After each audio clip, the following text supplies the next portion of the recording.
newfound static teammates in Juanpi and Mystearica, who've been honestly doing pretty well. Like they're both very strong. Yeah. Oh, how do you beat that? And honestly, if you lose after the kiss, you know, I'm sorry, but like. Yeah, and if you're not kissing your homies in doubles anyway, what's the point? Because even when you're losing, you're winning, right? Yeah, exactly. Yeah. Exactly. All right. Either way, here we go.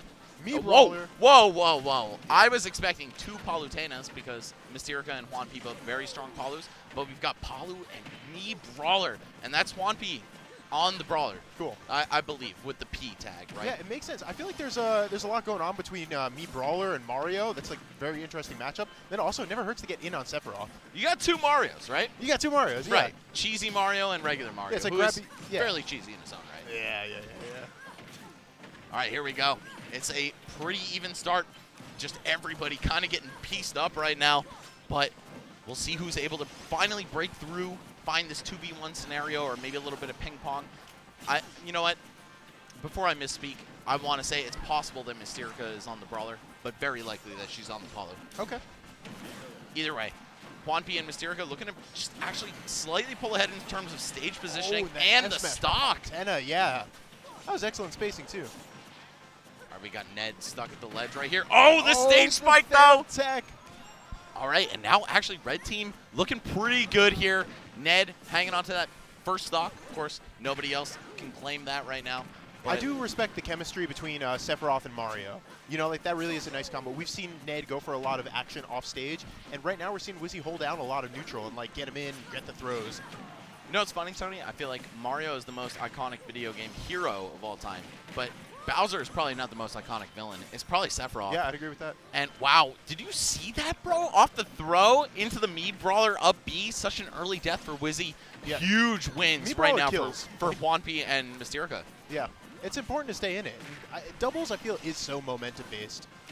Right, yeah. I feel like that's kind of the key of doubles, right? It's like, don't listen to the numbers, listen to the feel of things. Yep. Who's in control, who's holding down the stage, who's taking those stocks early, and that's when you're really going to see that team pull ahead. Right now, that's Juanpi and Mystearica, but I don't know, man. Wizzy already taking such a beating. They are the first seed of this tournament, by the way. Yeah. Juanpi and Mystearica, 9th seed. They had to pull an upset over the seed 8 to get here.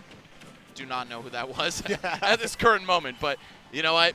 Either way, we're seeing a pretty even bout here. Ned, very healthy, only 39%. Oh, I like Ned giving Wizzy the time to charge up the flood. That's nice. That's good stage control by Sephiroth. These two, they team together at every major. They do so well. And, you know, they're definitely looking to add Let's Make Moves Miami to their resume, whether it's first or even in the top 3, right? Yeah. That's still pretty impressive at a tournament this stacked. Oh, okay. Wow. Yo, the share stock? Okay, I feel like we might see that. No, not at all. It was Mystearica at very high percent. Juanpi hanging on only at 29. So Sephiroth with wing. It's looking great for the green team right now. We'll see if they're able to polish off this last stock on Sephiroth or just add a ton of damage to Mario while he ledge camps. Yeah, you see Palutena going for that back air on Sephiroth. Like, it's not going to take much to get him off stage. Yeah, and Sephiroth is so light, too. So many moves, so many stray hits could actually just finish off Ned right here. See if it comes to fruition. Meanwhile, Juanpi taking a fat chunk of damage in the process.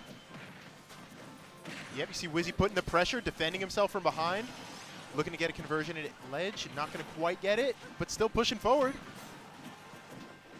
Oh, the dash attack on shield, only going to take a Mario Nair for it, not the worst case scenario by any means. And now Ned and Wizzy both very bloody, Juanpi as well. Oh, okay. Nerd.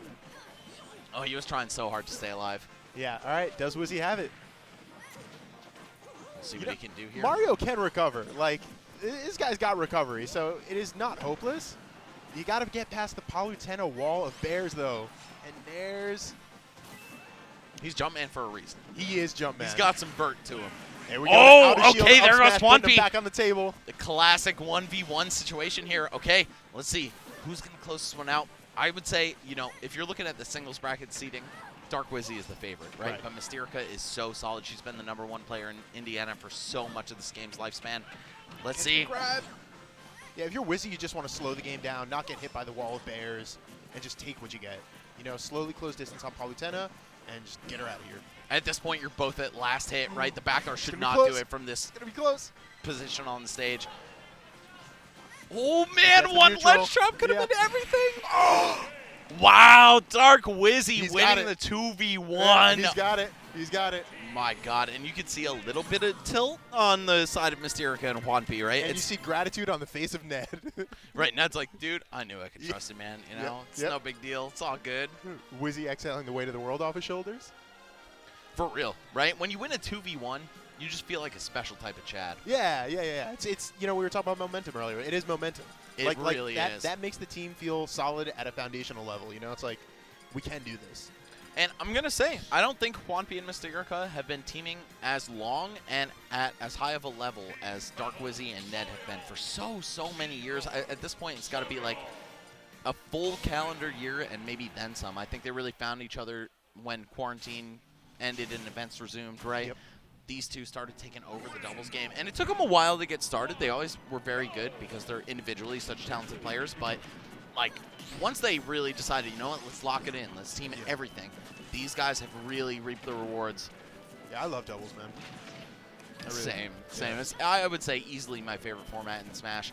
Like, singles is very cool from a spectator perspective especially, but to play, doubles just raises the stakes. It's like, I'm not just fighting for me, I'm fighting for two. Yeah. And then the 2v1 scenarios are just like, what more adrenaline could you possibly get from Smash? Maybe like last hit game 5 or something like that, but like you can get that any given game in doubles when it's 2v1. Hey man, I've been carried by Angel in many a 2v1 back in Smash 4, for those of you guys who got the history books open, right? So, yeah, 2v1, some of the most exciting situations, whether you're the 2 or the 1.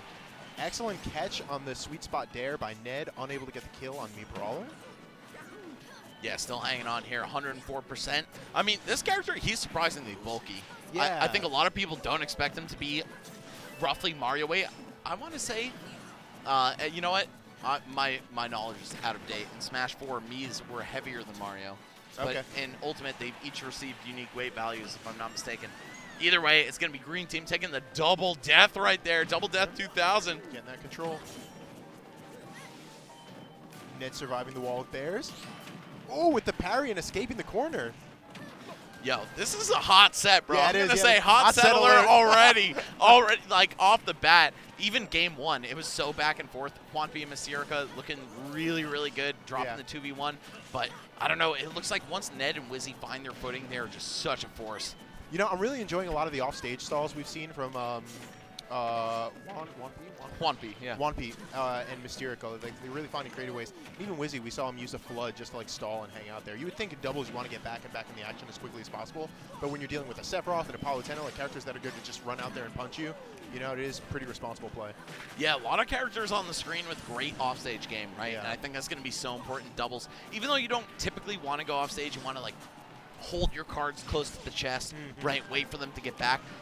The moment that you go for that decisive edge guard in dubs, it's so important. Yeah. Oh no! The team combo. Mystearica hit Juanpi and then got hit herself for that. So tragic. All right, and she's down to the last stock, but you know what? Juanpi, he's down to his last stock too. Very unfortunate right there. But either way, Ned and Wizzy, they're starting to come into their element. They're starting to feel like they're in the kitchen, chefing it up. They got the gloves on, the oven mitts, you know what I'm saying?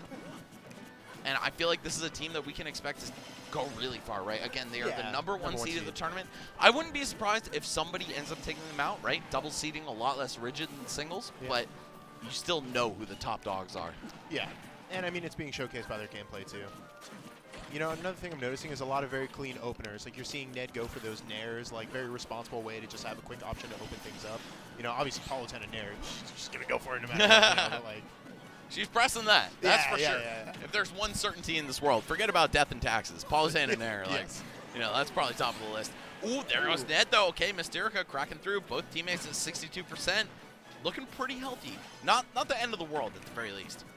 Ooh, one Shadow Flare on Mystearica, though. Let's see where this ends up putting them, right? It could hit your teammate away. It could hit the opponent away. Yep. With Team Attack on, Shadow Flare is a very interesting move. But, here we go.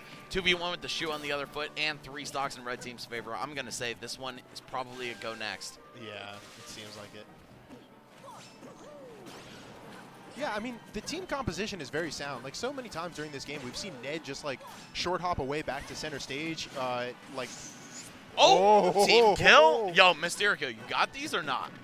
I mean, if Mystearica knows content. One of the best in the Midwest, #1 in Indiana. And that's not for no reason, Tony. Oh! Are you kidding me? Jab 1, 2, 3 into the fair. Ned and Wizzy, they look so rehearsed compared to most of these teams, right? I mean, obviously Juanpi and Mystearica, that's different, right? You saw them smooching on stage. These guys have definitely played together, right? But you see Ned and Wizzy at so many majors, so many of them, and there's just no comparison to that, right? If you're willing to put your tournament life in somebody's hands on such a consistent basis, you obviously play together a lot. That's dramatic and well said, bro.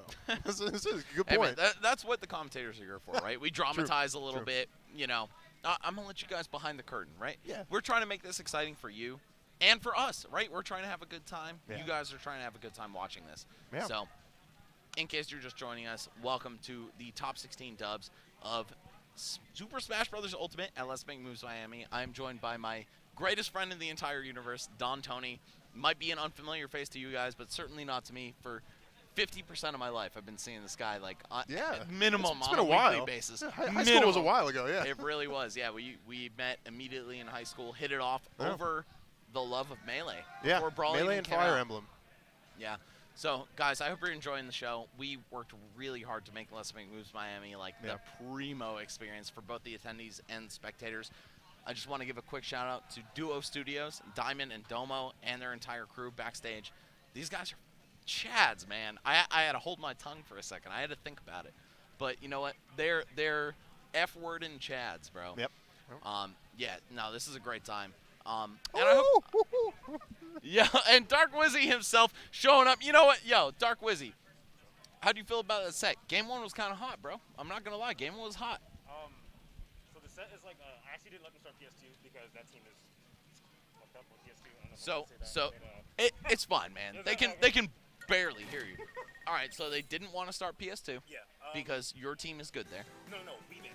Oh, you banned PS2 because their team is good. They have this certain team combo that is like really good on PS2. They hit us on it, they hit us with like all right, so the ceiling kills were a concern. Of course, piston punch or whatever it's called, thrust uppercut. Yeah. Game 1, I died kind of early because they did end up catching me with the combo. But once they hit me with that combo, I just kept in mind, okay, specifically I need to avoid this situation so it doesn't happen again. And I stayed on that last stock for a long time. So I was like, okay, if I win this 2v1, then the next game there's no way we're going to lose because like, I know what they're going to do next. So after that, we actually banned Skull Battlefield and PS2 and Smash because that team likes small stages and platforms and stuff. And Battlefield was like fine because Mario, and then we could find everywhere else. And then after that, we just kind of Gotcha. So, real quick, just to interrupt you, in case you guys could not hear Wizzy very well. So, they banned Small Battlefield, PS2, and Smashville to avoid roof combos from the thrust uppercut from Mii Brawler. And Wizzy game... Exactly, yeah. Battlefield because of Mario, but also a high ceiling, right? You know, mutual agreement. It's like, oh, cool, I can combo and not die when they combo me, right?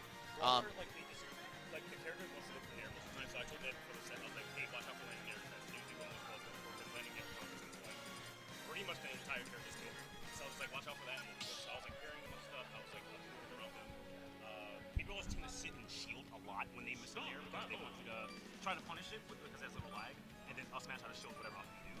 So I was getting a lot of grabs on it. So I hope that you guys were able to hear Dark Wizzy through my mic. But either way, basically the whole point of the set and the counterpick and ban process was avoid getting scammed by thrust uppercut. Yeah, that's not a bad gameplay. Yeah, it's like Brawler either kills like at 60 or he just doesn't do it because like he's not gonna hit you with a raw force. So like we can avoid that kind of stuff. And I told him I was like, oh, just make sure you edge guard your character because Sephiroth and Mario are both pretty good at edge guarding Brawler. And I was like, just go from there. And then Palu was just like super hard. So. Well, Dark Wizzy, thank you so much for the post-game interview. Also, Chad, you guys don't know, Max runs some of the best tournaments ever, so definitely come to any Let's Make Moves from now on. I go to all of them because they're like some of the best tournaments. Yo, as much as Tony, by the way, this is my best friend from high school. Yeah. So as much as he is a day one of mine, you are also day one of mine on stream. Yo, you and Steinway, bro. I ain't forget. All right, guys, I'm sorry to cut it short. We'll talk more about that match later, perhaps. But either way, we got Kiki and Aaron. Yo, Kiki and Aaron, though? Yeah. Oh, the boys. Okay. Versus Kobe and... Yo, hold on. This is just the boys straight across. Yeah. For those of you guys that aren't sure, the Florida scene and I, We tight, bro. These are my dogs, bro. Kiki and Aaron, I love them. Kobe and Muteace, I also love them. I can't pick a favorite here, but these are some of the foremost talented players in the United States of America, if not the world. I'd put them, all 4 of them, top 100. Yeah. No question about it. Yeah. Aaron on the pith You know, I was though? going to bring it up. I don't know if it's some mind game or I don't know. Right. But Kiki, yo, if you guys don't know about Kiki, actually, no, I'm sorry. When I said I'd put all 4 of them top 100, Kiki, I know if you watch this VOD, you're going to crucify me, but you are very, very good at this game. You just need to prove yourself more in tournament. Yeah, bodied. He is Dude, he's really good, though. On the Diddy since Smash 4, he wasn't one of those guys who was like, oh, this character's not as broken as he used to be. Yeah. I'm dropping him. No, he stuck with him. He believed the whole time, and Kiki's been putting up numbers since. But Yeah, that Diddy fellow is pretty good now. he is very good. Of course, after all the patches that slightly improved him over time, it ended up being something really meaningful. But Kiki's been around for a long time. He's very underrated. If you guys want to go back to Smash World Tour Championships from last year, he had a set with Larry. This close, Game 5, man. I'm just saying. Anyway, sorry. As you were saying, Tony. Yeah, love seeing Aegis in doubles. Think it's great. Think it's a great character for doubles. It's 2 characters. It's valuable. It's very, very easy to understand why. And especially with Diddy Kong, like, it's good to have a partner that just kills. And right now, we've seen a lot of Pyra. Like, Pyra is just sticking around on the screen because Young Link is going to die, and Peach is going to die. And it's not going to take many, like, unique buttons from Pyra to get it done. Yeah, if either of the teammates is at high percent, you might as well just switch to Pyra. Yeah. Just get that stray hit kill. She still has really great neutral. I think that's one of the most underrated things about her. But either way, we're seeing Aaron and Kiki, I'm going to be real, kind of get the hands. Yep. This is a 3 CFL and 1 SFL Okay. team, by the way, or match. And Muteace has recently relocated to Texas. Oh, So cool. Florida can't even claim him. If you're from Florida, you got to be rooting for Aaron and Kiki. Yeah. Yeah. Wow, Peach hanging on to the stock at 170%. Yeah, she's got some durability to her, right? She has Yeah, so you many wouldn't think. movement options compared to, like, the weight that she has. I would say she's got some of the most survivability that you could find just because she doesn't have to hit the ground if she doesn't want to. Yeah, that's a good point. And you see right there, we saw Aaron just try to take a very simple swing. I think it was an F-tilt to try and just get Peach out of the mix. But, you know, Muteace dodges those. Like, very responsible player. You know, so much of doubles is really, like, not getting opened up and not getting caught with that stray hit. But, you know, at a point, Diddy up tilt is just going to kill you like that when you're at high enough percent. Yeah, that's one of those moves that's so good at, like, calling out the landing option, whether it's a button or an air dodge, and it just gets the job done, man. Frame Just data gets quiz. done. Yeah, Diddy up tilt. 6. Got him. If I'm wrong, please call me out on Twitter, man. Please, just do it. Either way, it's looking like Muteace super healthy here. Whether or not he loses this stock, I would say it doesn't matter. He's going to be able to do so much with his presence here. Aaron on the Pithra, man, I just don't know how I feel about this, only because I've never seen it. But Aaron is such a good player with, like, already 4 or 5 different characters. So, Yeah. you know, if you're in doubles, why not add, in my opinion, the best doubles character to that Yeah. roster? Does Kiki play anyone other than Diddy? He is a Diddy man straight up, all the way through. Oh! Kobe, I'm sorry, brother. Rest in peace. And now it's a 2v1. Oh, no. Sorry, I can't count. I can only count to 4. When We there's got a ball game, though. when there's 12 stocks on the screen, you know, that's when you lose me. Yeah. Call me Kermit the Frog, baby. Oh, all right. Now it's a 2v1 for real, and it's Aaron on this Aegis. Let's see how it goes. Yeah, interesting to see if we'll see the Mithra again. I don't know. I think it would be more appealing to get the straight hit on Peach and try to remove her. I would agree with that. And if he does get the stray hit, I think he should switch back. But Yeah, I even agree. if he doesn't, it's going to be fine, right? Right? Yeah. Oh, there it is. The Flame Nova in the corner. Surprisingly so safe good. move.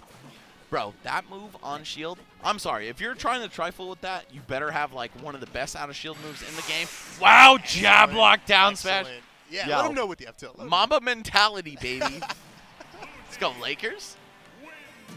Look at Aaron. He's just like, man, like, that was silly. He's Yeah. not happy with it. But Mute and Kobe, they're vibing. I gotta say, every one of these 4 players, somebody I dearly, dearly love and appreciate in this community. Yeah. They're some of my favorite people out there. Yeah, that's one of the best part about high-level doubles, too, is because the teams that usually float to the surface are such a cool collection of players. Right, like, I feel like Chads have synergy with Chads, Yeah, right? yeah. Like, if you're lame, you're not going to make it as far with Chad. Yeah. But if you're both lame, you might make it very far. It'd be good television if there was a very successful doubles team that hated each other. That'd be excellent. Yo, dude. I can think of... Never mind.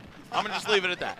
But either way, we have Aaron and Kiki on the same team. Dude, these guys have both made Diddy for a very long time, right? I think, you know, that's something we neglected to explain in Game 1, is that both of these two do main Diddy Kong, but they feel like it's better to just add Aegis to the mix and forget about Diddy, like, stumbling into himself, right? Like, you don't want to step on your own toes. 2 bananas is hard to keep track of, etc.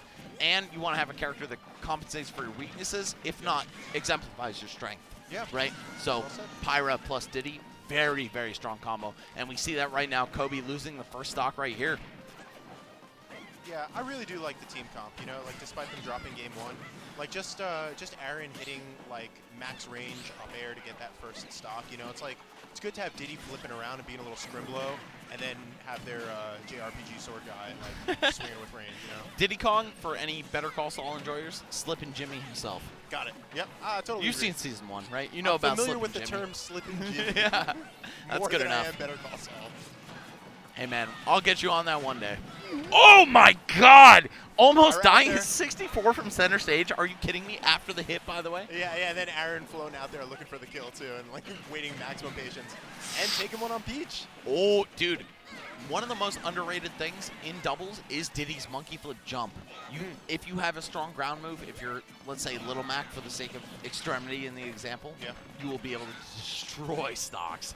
And we're seeing that from Pyra right here. I think this team comp is one of the strongest in the entire game. Just want to see Aaron and Kiki deliver, you know? Yeah, same. Kiki's delivery service. Percentage a little off, but stock's all tied up right now. Yeah, it's very close. I feel like if Kobe or Kiki dies, whoever takes that stock wins the set, or wins the game. Yeah, I think it's totally possible. And this is quarters, by the way, so they're vying for a top 8 spot. A lot on the line right now. Yeah. Yeah, see, Pyra just takes stocks. Like, Pyra gets the stray hit and just puts you away. Officially in Aaron and Kiki's favor, in my opinion, but the immediate revenge kill. I don't know. Yo, Yeah, do they have a choice scarf on their team? Yeah. Focus Ash would be good right about now, too. Very true. Just want to survive that 0 to death encounter. But fortunately, I think none of these 4 characters, maybe the exception of Peach, is really fit for that 0 to death. Yeah, except for training Mod Pack Peach. Yeah, right. Yeah, which is a menace. Wait, training what? We don't talk about those, bro. You're right, I apologize. I'm tripping, don't worry. Either way, yo, Kiki holding it down on the left side, just trying to get back to Aaron, take Mute out of the equation here.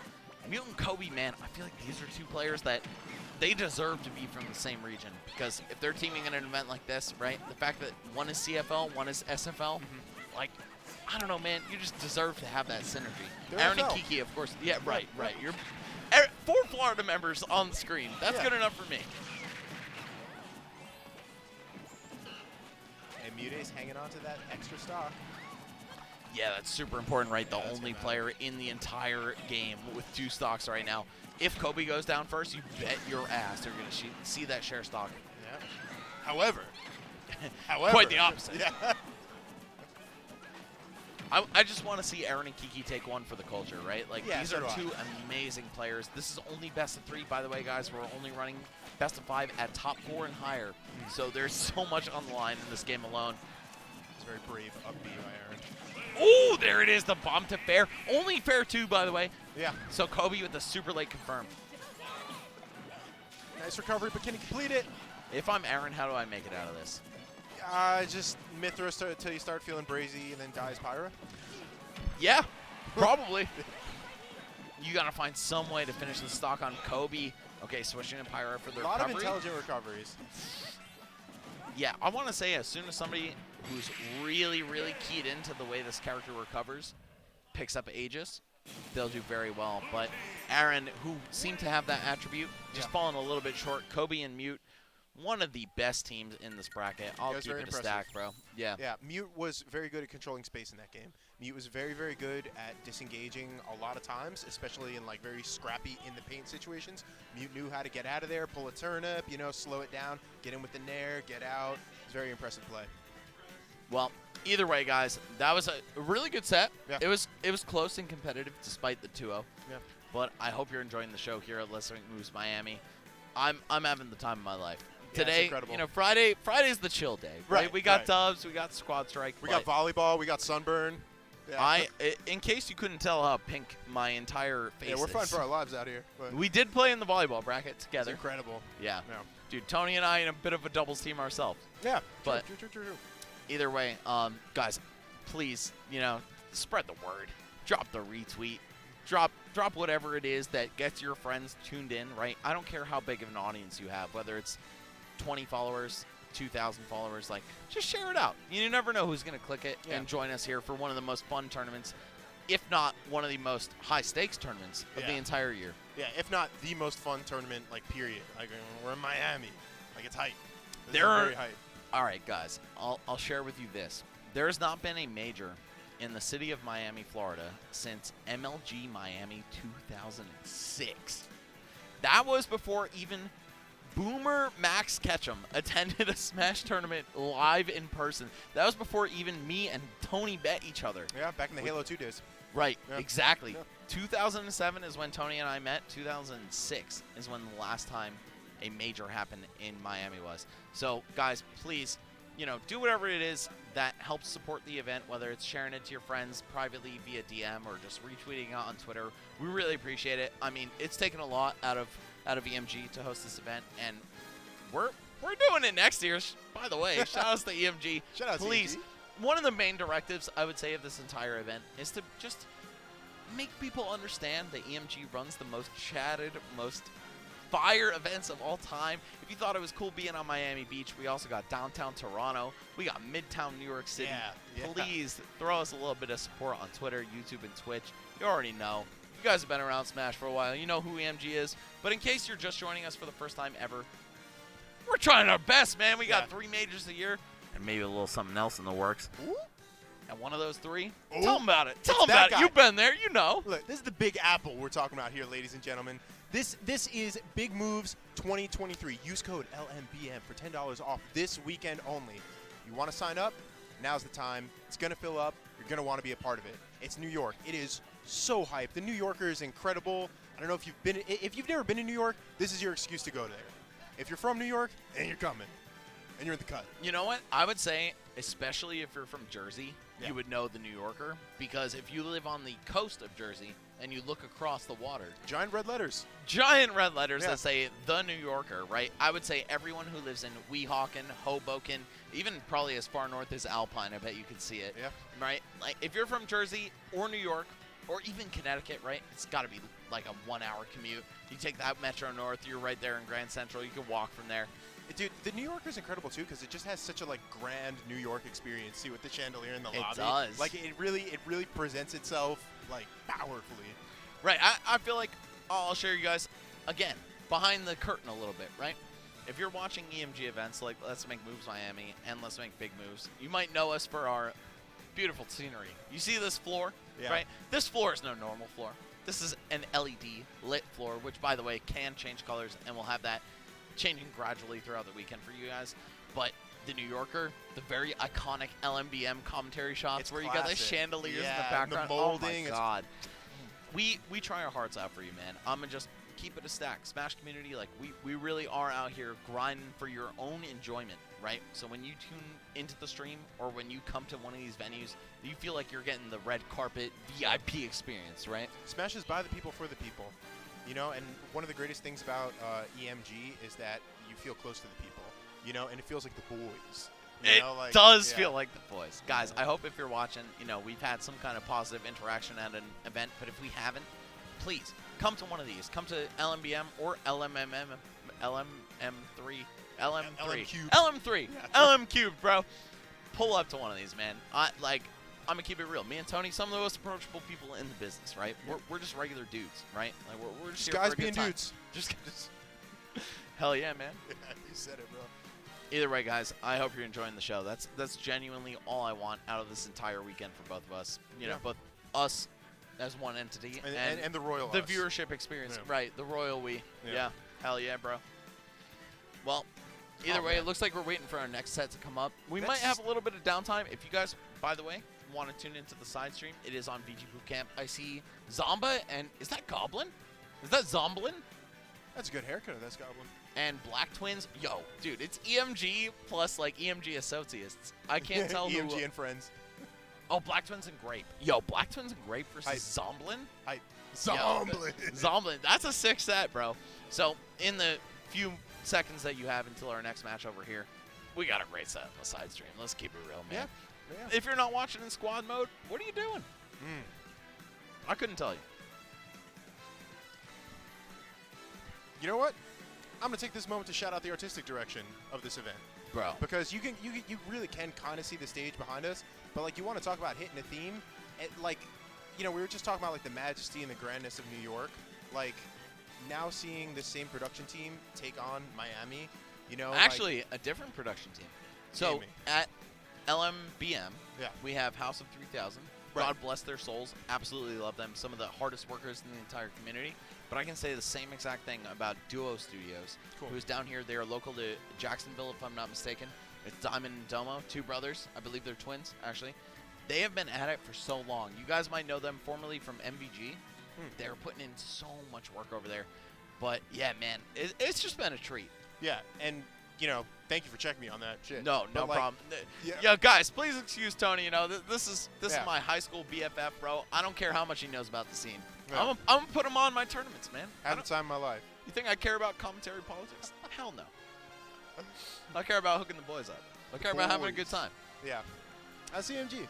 That's EMG. That- EMG's the homies. Like And you were it's saying. Not, it's not. Yeah. It's It's the not vibes. exclusive homies. It's not like there's no gatekeeping, no keeping anybody out. Like, if you're a homie, like, you're a homie. you know? Exactly. You think I give it flying S word about how many followers Tony has on Twitter? Absolutely not. Whoa. Excellent segue. You want to talk Excellent about segue. you want to talk about prestige? My lord, are they really teaming Oh, Onin that's a and shirt. Acola? That's a shirt. This is two Steves on the same team? Are you kidding me? I think one plays Alex in doubles. just- You know just what? a I fact think check on Onin that. actually plays Alex a lot. Oh, Yeah, yeah. There you go. specifically Onin. I think Acola plays regular Steve and Enderman, if I'm not mistaken. Enderman. I don't want to say Enderman's cookies. Enderman's cookies. Enderman sounds like a last name, like Steve Enderman. Right, Steve and Enderman. Guys, I hope you're having just as good of a time as we are here. Of course, you know, this is Friday. This is the chill day, but that doesn't mean that the competition isn't super fierce, right? Look at these two. These Yeah. are, if I'm not mistaken, seeds 1 and 2 in of the singles. entire event, Yeah. but not seed 1 in doubles. Dark Wizzy and Ned claiming that. I feel like they're going to make a pretty good case. Oh, Wait, they're playing already? I didn't see who sat down on the left side. Can it be? It's Wizzy and Ned already. My God. So that must mean that that Acola and Onin are only 4th seed in doubles, despite being seeds 1 and 2 in the tournament. Your ability to discern bracketology is incredibly impressive. I'll teach you the trick later. It's Yeah. very easy. Basically, The low one plays the Let's- high one. let's say you're about to play a match where if you lose in winners and then immediately lose your next match in Listen very losers, closely at home, people. you will be seeds 1 and 16 Yeah. because 1 plus 16 is 17, right? So these guys, they're playing in winners semis, so it's seeds 1 and 4 because if you lose twice, you'll get 5th. 1 plus 4 is 5. Yeah. 5 So plus add 2? the seeds together. 7. That's what you'll get if you lose immediately, back-to-back in winners and losers. All right, wow, Alex and Steve. You know, God created Adam and Eve, not Alex and Steve. I'm just playing. You already know, guys. This is PlayStation name tag. PlayStation 2, actually. Oh, yeah. It's the sequel. Makes the best games.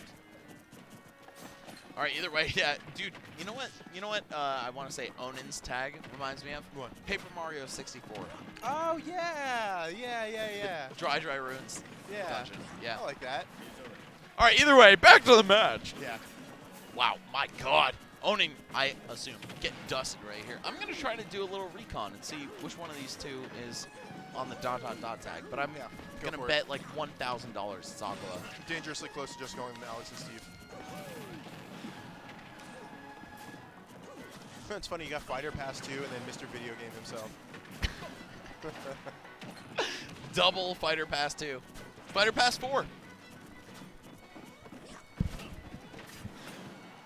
All right, here we go. Ned and Wizzy looking just so good here. Up a stock, but not the healthiest, right? We could see either Onin or acola shave the stock off pretty quickly.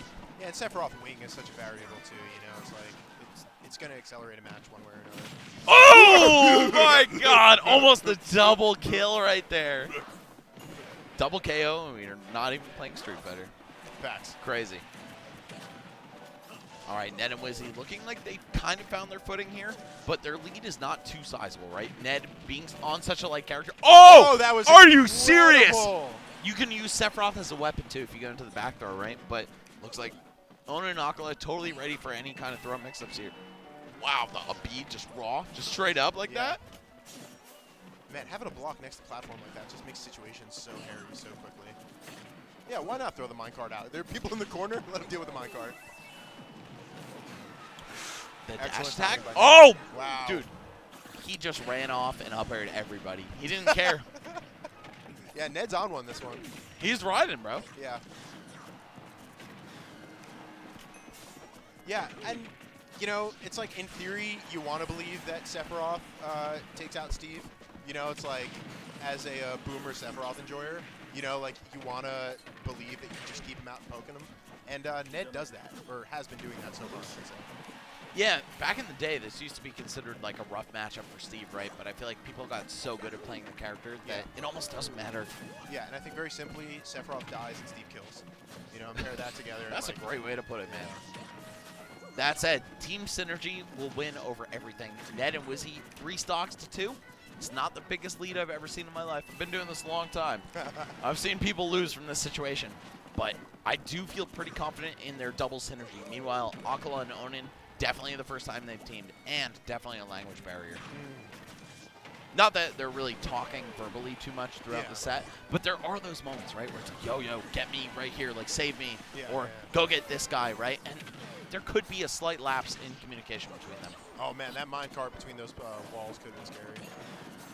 All right, yeah, I mean, honestly, if I'm anyone on this screen, I'm terrified right now. Dark Wizzy, if he dies first here, it's 2v1 against Sephiroth, one of the lightest and biggest characters in the game. It's also got me feeling weird that the Steve and Alex are just making all this art, like, on the stage, like, and it's like everybody's down to last stock, and then all these crazy shapes are popping. Yeah, like, what's going on?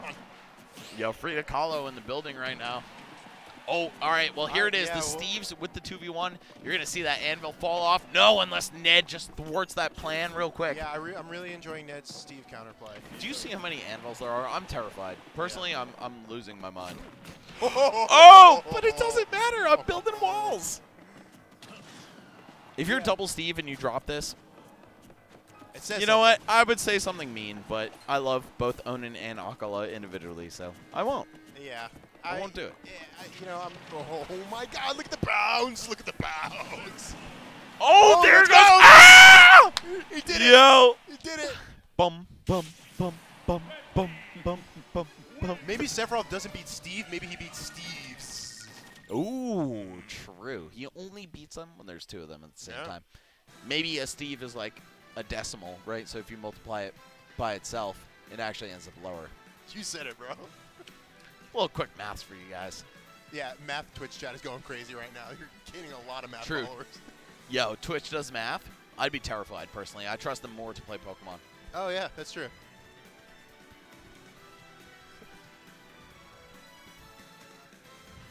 All right. Well, Oh, yeah, we maybe just in time for the end of this set, we'll have something to present to the man himself. Ooh. Little tease, little industry tease. Just an industry tease, bro. Nothing crazy, you know. But let it be known, before it actually shows up on camera, at EMG, we take care of our special guests. All right, here we go. Game 2. Ned and Wizzy going up the first one. Ned with the crazy 2v1, though. I mean, 2 Steves. I would say pretty much every single player watching this right now dreads that with their entire being. Yeah. Yeah, I mean, you know, what's scarier? 2 Steves, 2 Kazuya's. Oh, I would say 2 Steves Steve without and a question. Kazuya. 1 Kazuya is scarier than 1 Steve to me personally, as Yeah. a sword enjoyer and not a camper. Yeah. But, you know, you put me in a 2v1, I'm dreading the Minecraft guys. Actually, there was only 1 Steve. The other one's Alex. That's a very good point. That's a good very good point, body. Max. Yeah. Got me there. Chest meat, bro. Chestmate. Yeah, I think it's, they're really onto something with their construction of walls. Yeah, that was Bro. pretty wild. That was pretty Bob wild. the Builder coming through right. Oh my God, the dunks. Dark Wizzy says, you know what? You think I'm in disadvantage? I don't care. I'm actually not. I'm going to swing back at you every time. Mario, one of those characters, one of the few characters in the game that I would say is much worse off from in front at a disadvantage than the opposite, right? Yeah. But, you know, if you avoid the nair, you outspace the nair. Oh my God. Look, These how many, shapes. yeah, exactly, right? I feel like I'm taking the SAT. a lot of shapes on the SAT. The Steve and Alex test. Yeah. What do you think of Mario versus Steve? Like, I get want back to say Steve cooks him. Yeah. Yeah. Yeah, Mario hates sorties already, but what if the sorties could build a roller coaster in the middle of the match? That said, I think the Mario players, they have to dig a lot deeper in the recesses of their brain, right? That frontal lobe's got to be doing some real improv in order to make it around this. So maybe you just stumble upon some genius, you could get it done. Obviously, Wizzy and Ned won the first game, but this second one not looking all that good for them. Yeah. Yeah, it's hard. I mean, I've been keeping an eye on Ned, and he's like trying to create space, and it's just, I mean, you know, Steve is pretty slow, but it's not the hardest thing in the world for him to close distance and get in, especially on a stage like Hollow Bastion. It's pretty good stage selection. Yeah, I think so too. I mean, you have so many ways to limit where Sephiroth can go. He's a character that loves having space, loves taking it away from you, right? Steve a little bit more of a close quarters guy, even though you might know him to be a quote-unquote campy character. He doesn't have projectiles, he doesn't have a sword the size of God himself. Yeah. Either way, I think we're going to game 3, right? Yeah, we're in a similar situation, no question. except another stock by Steve. Well, thank you guys for watching Let's Make Moves Miami. No, I'm just playing. Ned could pull this one back. Yeah, if Ned can hang out to a wing, you know, like that would be an incredible boon. Okay. I've never seen no wing take 3 stocks, Tony. Yeah. Maybe I have in singles, actually. So, before I start lying on the TL. Oh, I like that. I like that recovery. Bro, look at how many blocks there are. This I know, is that was crazy. like a bridge for Sephiroth. We literally have iron blocks. Like, what Steve is trying to build that instead of throwing out 67 anvils, 34 mine parts. Oh, yeah. Well, there's one of the 34, and that's all it takes. Man, they were just flying around throwing stuff out. That was crazy. That was Mario Party right there. And My goodness. Mario wasn't even involved. No, yeah, he exited. So Left the tragic. chat. That was Mojang versus Square Enix right there. All right, guys, game 3. We are not in best of 5 territory until the top 4. So losers quarterfinals, winners finals, losers finals, and the GFs, baby. Yeah. You know, I'll ring the alarm for hot set alert. I will Yeah, too. I don't mind yeah. that. I'll press the button No, on that I one. think you're right. I think both teams really had a strong performance each of the games that they won. Yeah. But now it's going to come down to who's able to crack through first. Yeah. Yeah. And, you know, again, to tie back to the beginning, momentum is important. You know, and you have Wing to shift the momentum back in Ned and Sephiroth's favor. And just the less time you give a Steve to set up and build walls and collect resources, the better. And, you know, hopefully Mario can be responsible for that. Hopefully Mario can get in, throw them around the stage. But we've got a bunch of Alexes now. We've got a gaggle of Alexes. Uh-oh. Yo. Is this Jeopardy? Yeah, yeah. I'll take getting laddered off the top for 600, Alex. Well, we're back on PS2. Right, yeah, return to the basics. I would say a stage that most players are probably comfortable with if they're playing in a tournament. And I think it gives Sephiroth room to maneuver as well. You know, I think that's very important. Potentially a huge caveat for Onin and acola here, because I would say Ned probably does a lot better here than on Hollow Bastion. Yeah, yeah, I can see that. Despite Sephiroth appearing in Kingdom Hearts and not in Pokemon Stadium. Yeah, very true. But that crossover would be fire. Yo, Final Fantasy is basically just Pokemon with 3 party members on the field at once. It's what is it? Rotation battles from Black and White? Yeah, yep, there you go. All right. Next teaming up and making a Pokemon. All right, I'm going to call it right now, Tony. Yeah, put it on I'll me, bet $10 that whoever wins the first stock wins the game. A guy like me, I'm a gambling man, Maximilian. I'll take you on that. Handshake off camera. All right, let's see who's going to do it. You guys might have even heard our hands squeeze together. All right, Yep. Dark Wizzy and Step Ned off lost the picture. first stock. There you Onin go. and acola looking good. I mean, Oh, there's a cage on I'm screen. praying. What are we looking at? Yo, Royal Rumble? Yeah. The Thunderdome. It's going to be a Money in the Bank match next. We'll see. All right, Onin and acola looking pretty good here. They do have to take care of Wizzy, though. Otherwise, things could get a little out of hand. There it is. acola going down. Oh, it's pressure! Ned with the Yeah. snipe, the fisherman. Yeah, I'm liking this. Ned the fisherman himself. And what do we know about fishermen? They don't concern themselves with the opinions of fish. You know what? Game of Thrones probably should have rocked with that one. Yeah, how's Tully, baby? How's Tully? Yes, sir. All right, Ned. Once again, just controlling the ledge here. Despite him being the least healthy player on the screen, Yeah. he's doing pretty good. Yeah, he's got a wing. Looks like he's the offensive presence, right? Even though Yes. Dark Wizzy, I would say playing the only rushdown character on the screen, it looks Yeah. like he's kind of the tank in a way, and Yeah. Ned is the one who's just going to pick you off at that crucial moment. Yeah, I'm getting disruptor vibes from Wizzy's Mario. Right, yeah, Yeah. that's really what this character excels at, too. He's got all that mobility, all those very quick aerials. Yep. I think he's really good for that role. I mean, how does Mario beat swords on paper too? You know, he like gets inside, he starts moving them around the stage. You know, gets the stray dash attack that puts him in an uncomfortable position. Got to be sneaky, man. A little tactical espionage action. Metal Gear Solid Mario. Another crossover. Right. Oh, Yo, Mario dude, paying us a visit on the screen. that would be great. I'd love. was excellent. Oh! Yeah, Ned. Oh, but yeah. A little glide. yeah. Okay. Yeah, that was an impressive recovery. I really liked Wizzy's moxie trying to close it out. They got control, man. I feel like the top Steves, what really sets them apart from the rest of the pack is that they're so good off the stage when Steve might normally look like he's completely out of options. Yeah. All Take right, there that. goes acola. Yo, Onin, only guy with 2 stocks left. Let's see what he's able to make of this. Obviously, Ned and Wizzy probably have laser sight on him right now, Yeah. but you got to just temper that, right? Maybe focus on acola because Onin's going to be sitting back, leaving him alone. Yeah. Yeah, and I really do like. Oh, still surviving.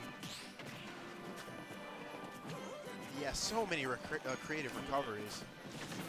I think that's one of the things Steve is so good at that nobody talks about, right? Is getting back from some precarious spots. If you're really good with the way that you're able to dip low and then gain altitude, Yeah. you can get back from some pretty ridiculous odds. All right, well, we've got a similar situation going into the end of Game 3. All right. We're going to see if Ned's got it. Ned, are you the guy? Ah! Unfortunately not. Pretty good hustle, though. Yeah, it was incredible. It was incredible. It was like a chess match. Wait, I'm going to just throw that out there. That's seed 1, taking a trip to the loser's bracket a little bit early. Yeah, that's a good point.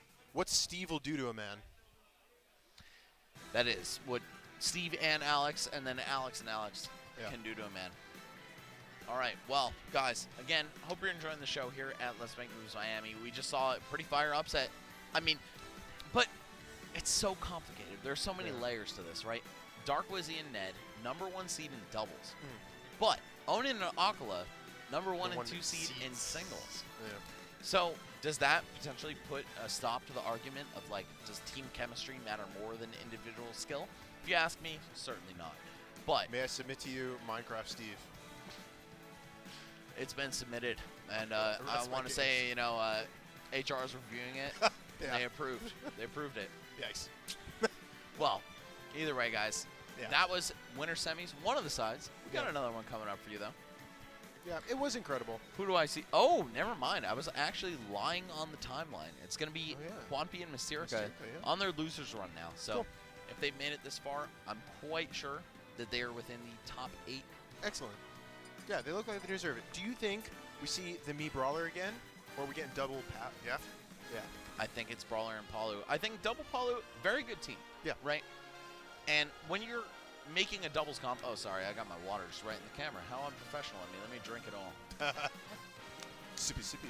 Either way, I think typically when you want to make a doubles comp, you want to both capitalize on your own strengths and compensate for your weaknesses. Yeah. Right? In the case of Palutena, I don't think she really has that many weaknesses. Right? Yeah. Really, it just comes down to ground frame data.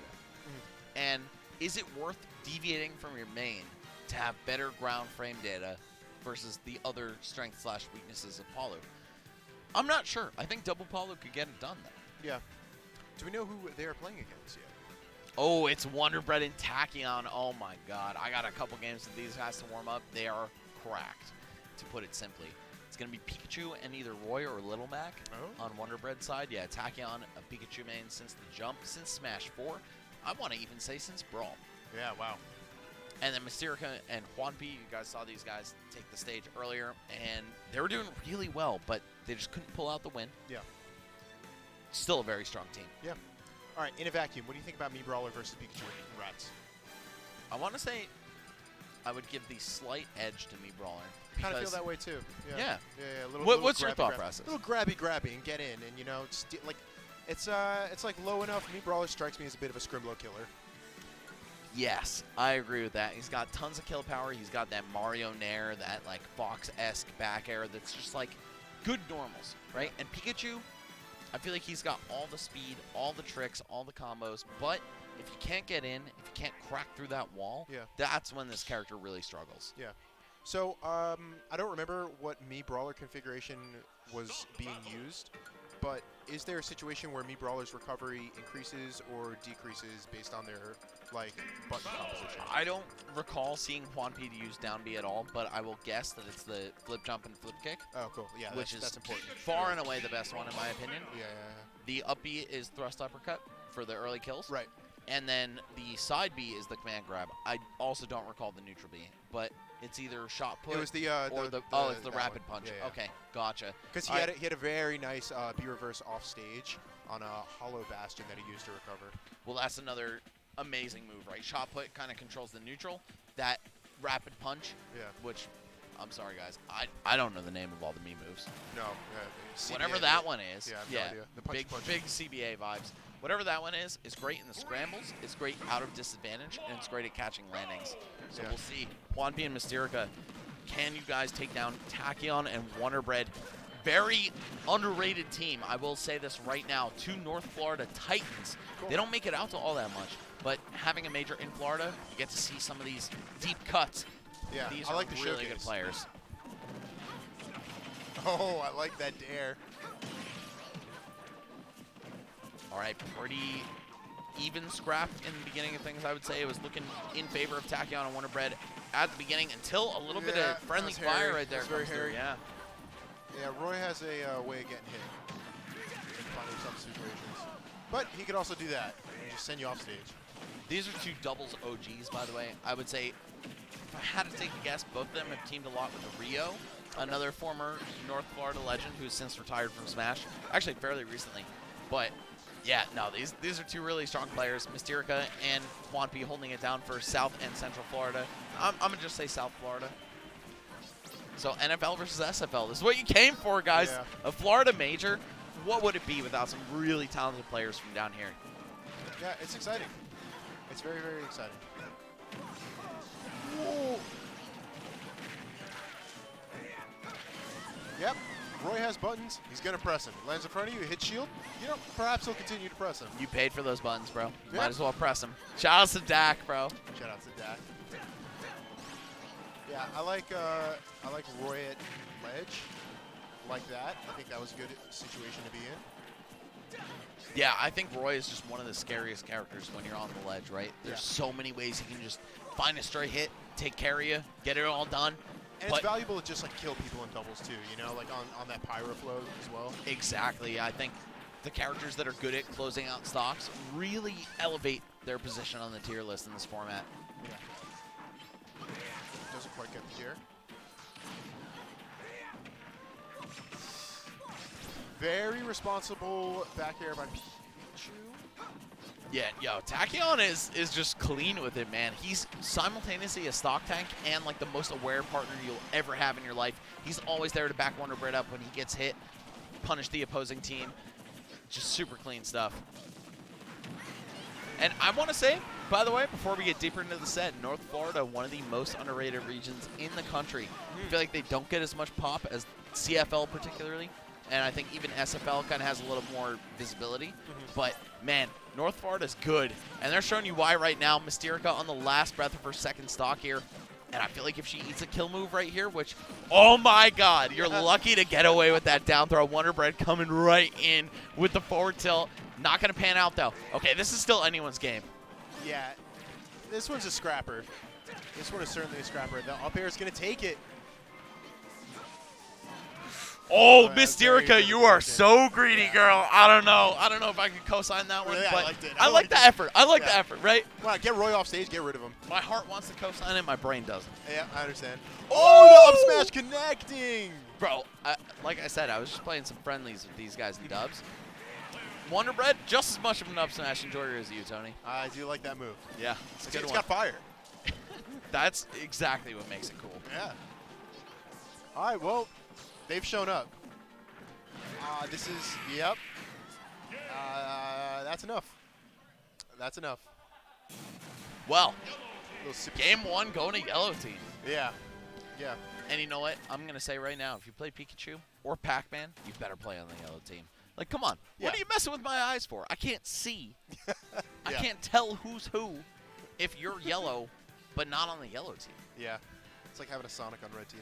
Exactly. Right. Yeah. Lucario and Sonic, red team. Please, if anyone tries that at your local and you're a TO, DQ them. Just ban them. Also, anti-shoutouts to Green Lucario. I don't like it. Just want to put that out there. Yeah, it's just ugly. Yeah, right? I don't like it. I don't like it. So take that, Green Lucario enjoyers. All right, so what I take away from that game is that it was very scrappy, which is going to go in Pikachu and Roy's favor. Because Roy has side B, because Pikachu can just collect you with nairs across the stage and move you around at Pikachu's leisure. Any game where you can't quite hold stage control, you can't hold a neutral, you can't move him around,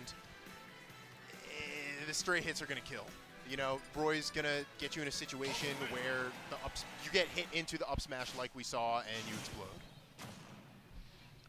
I think Roy just has like that stray hit factor, right? Yeah. That so few characters really bring to the table while also being top tier. Yeah. I think he's one of the few that stays just as good in dubs as he is in singles.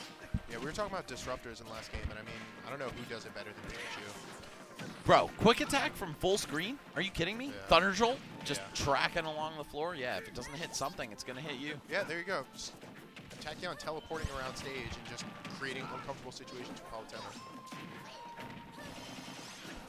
And I think Pikachu Roy is a really good combo too, just because you have like the light setup hit guy with all those multi-hits, and then you got the power closer, right? Yep. Just finish the job. And then Roy's fast enough to get wherever he needs to be to capitalize on Pikachu's like movement of the opposition. Right. Oh, little friendly fire, literally. No big Yeah. deal though. Yeah, that wasn't horrible. It looked semi-intentional. Hey, wait.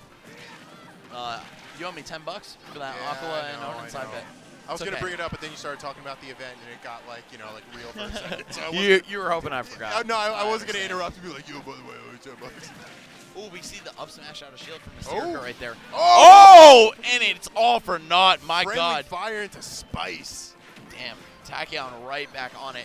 Again, I would say these are two of the most underrated players. You might know Wonderbread for his Little Mac and Smash 4 in case you're a boomer like me, but he's been playing Roy for a long time in Ultimate, and it's real. Yeah. It's serious business, man.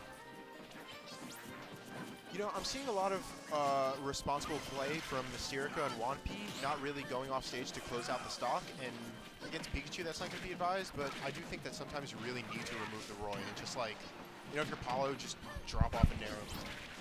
But then, you know, there it is. Then there's Pikachu getting gimped, which is not something you see every day. But like we said, Mii Brawler can be a Scrimblow killer. Yeah, he really just fills that role very well. And my God, what an even scrap it's been throughout the entirety of the set.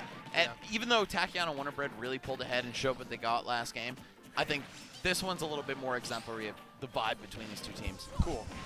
Yeah, I mean, I think anytime you see like Pikachu and Roy, the game, if you're fighting against them, it's going to be faster than you expect it to be. They are going to rush you down. They are going to get in your face, and they're going to like check you with buttons like that. Like Pikachu's down B, Roy's side B, like these big heavy buttons that are just going to eliminate you.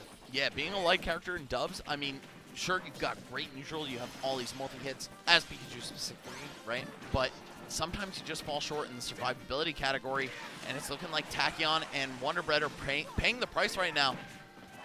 Yeah, Wonderbread's coming for blood. Like, yeah, he's just aerial on Palutena, whether like- she's shielding or not. Yo, you killed my Pikachu early? All right, well, Yeah. here's some of that right back. Trainer Roy would like to battle. If we lock eyes, it's the law of the land. Oh, yo, Wonderbread now left all alone in this 2v1, though. Yeah. Can he close it out is the question. Very hairy situation. Juanpi definitely the main target. Yeah, for sure. Yeah, Roy and Palutena, I think, is hairy for both characters as well. Stuck at the ledge, though, 109%. Yeah. That might, no, it's not a death sentence, all right? Yeah, this is what I mean. I wouldn't mind. Yeah, oh, the catch. One thing I wanted to point out earlier is that Mystearica went for up smash on shield on Pikachu's back air. Okay. Definitely not punishable by that, right? Yeah. But a lot of players, their default instinct is, I will hit your shield with the safe aerial and then spot dodge. Yeah. Palu's up smash active for, if I'm not mistaken, 16 frames. That's enough. So good at catching spot dodges, yeah. Especially the autopilot ones and neutral get up as well. And we Yeah. saw Mystearica closing out game 2 in favor of her team right there. Juanpi and Mystearica staying alive right now. I'm sorry, Wonderbread and Tachyon looking really good, though, Yeah. in the first game. So, I don't know. This one's a toss-up. I'm not It's side a fun betting on set. that. Yeah, I'm not I side like betting. this. Yeah, I no, will not. No, neither am I. Yeah, it's looking like Roy needs the support of Pikachu as well. You know, good team comp, like co-sign and sign off on the team comp. For sure. And I think both of them, as good as they are together, do suffer a little bit as individuals in doubles, right? Yeah, yeah. Roy can get blown up for not covering both sides of him. I think all the Fire Emblem characters, or at least Roy, Lucina, Chrom, and Marth, all really struggle to cover both sides of them at once, right? Yeah, You have neutral air, but that's hitting very high behind you Yeah. and not covering the ground. You don't have like a Myther Nair or a Wolf Nair that really just kind of moves people covers everything, right? Other than that, though, I don't know, man. Their options are kind of limited. Yeah. So if you get exposed, if you get left alone, it can be really rough. Yeah. Yeah. And which is why Pikachu is so good at being a disruptor, because you're just dealing with a yellow rat in your face, like Exactly. shooting So electricity fast. at you, yeah. All right, we're on Hollow Bastion. What's the old saying? The old Oh Tony yeah, saying? yeah. Bad things happen on Hollow Bastion. Early deaths, uncomfortable recoveries. Bad things happen on Hollow Bastion. I've quoted you on commentary for saying that. And now if you guys have heard me say it, as my friend Tony says, bad things happen on Hollow Bastion. Yeah. Now you know the guy responsible for that. It's true. It's very true. Beautiful background, good music, unfortunate events. Good memories Yeah. from yeah, Kingdom Hearts only, not from Smash Bros. yeah. All right, kind of a bloodbath early on here. Yeah. I mean, I like it. It's entertaining. Everybody's swinging. An F smash. Very good call out. Very good check. Roy's going to want to get back in the scrap. He's going to want to get in there. Oh my the Jeff God, smash. are you serious? The Jeff smash. Yeah, shout out to my boy Jeff. Yeah, it's a forward smash type beat in this game. Yeah, I feel like when Roy's able to land those, he just goes like 40 spots up the tier list. Oh, yeah. Yeah, yeah. Oh, God. He's going for him. All right. I would say this is still anybody's game. I mean, it is just so even if you look at the numbers. Looking at the edge guard, my God, barely missing the back air on the warp startup right there. Wonderbread, probably like, damn, man, I almost got away with murder. Yep. You know, we were talking about Roy having moves that covers behind him. We're seeing a lot of good play by Wonderbread using up air as that response move. Right. Yeah, dude, that's Roy's fastest move, tied with up air, right? Yeah. And jab, I guess, all frame 5. And if you want to shake somebody off you, that's the play. But the space you cover is kind of limited. And you're committing to jump. All right, Pikachu's been removed. The stocks are flying, and this game is going pretty quickly. Yeah, stocks are just flying off the shelves at this point. And I would say green team looking real good at this point. Yeah. Look, if Mystearica and Juanpi can keep pace with these two fast characters, then they might and probably will walk away with a win. Oh, another up smash! My God, dude. The Jerry to send him into Pikachu. All right, we have a very bloody Meat Brawler in Palutena, though. Wonderbread and Tachyon, can you close the door on them? Okay, there goes Paulo, and there goes Meat Brawler. Back-to-back kills from Wonderbread. All right. Everybody's got one stock. Everybody gets one. Yeah, everybody's at the party. Never felt more real than right now. Yeah, very exciting set. Okay, Down to the separated. wire, dude. Ooh. Trying to put the work in on Pikachu. Tachyon able to avoid. Oh, the forward air, nothing off it though. Wonderbread looking for that, but he couldn't find Yeah, it. I respect it. I respect it. Okay. Forward throw. Oh, just a nair though. Nothing crazy, but Wonderbread's still there. Even after getting hit, he follows up. Oh my God. I don't even know how to call this one, Tony. No, neither do I. I've seen Mystearica go for one up smash so far. There's another one. There's another one. It's in the playbook. Oh, the tech chase with the command grab. Okay. Oh, dude, hot set. Hot Yeah, set. hot You set. called it after Hot game set. 1, man. Yeah. Oh, catches you're away. done. Oh, but so is Juanpi. Yeah. Oh, my God, it's a 1v1. Oh, my That's God. it. That's it. Extremely short-lived 1v1, but it's going to be Mystearica clutching it out for her team right yeah, there. That was an excellent play by Mystearica. That was excellent. Excellent team play, but that was very beautiful. Dude, that was a crazy set. Yeah. I'm just going to say, like, down to the wire in game 3. Yeah. Going to game 3 in the first place. Yeah. But just, like, off the wall, all 3 games, both teams really showing what they got, right? Yeah. It's important to keep pace, and they managed to keep pace with very dangerous, very scary characters. And insane pace, dare I say. You do dare. All right, well, either way, guys, we're going to be right back with some more Let's Make Moves Miami action. We're going to see Juanpi and Mystearica move on. Unfortunately, Wonderbread and Tachyon are going to drop to the loser's bracket, but it's not the last you're going to hear of them. They might be back on the stream. I'm not going to lie. We might see them in a bit, but either way, don't go anywhere. We're going to be right back after a short break.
Let's make moves, Miami. We are here with some exciting doubles action for you. Oh, are we? Oh, in fact, we are, my friend.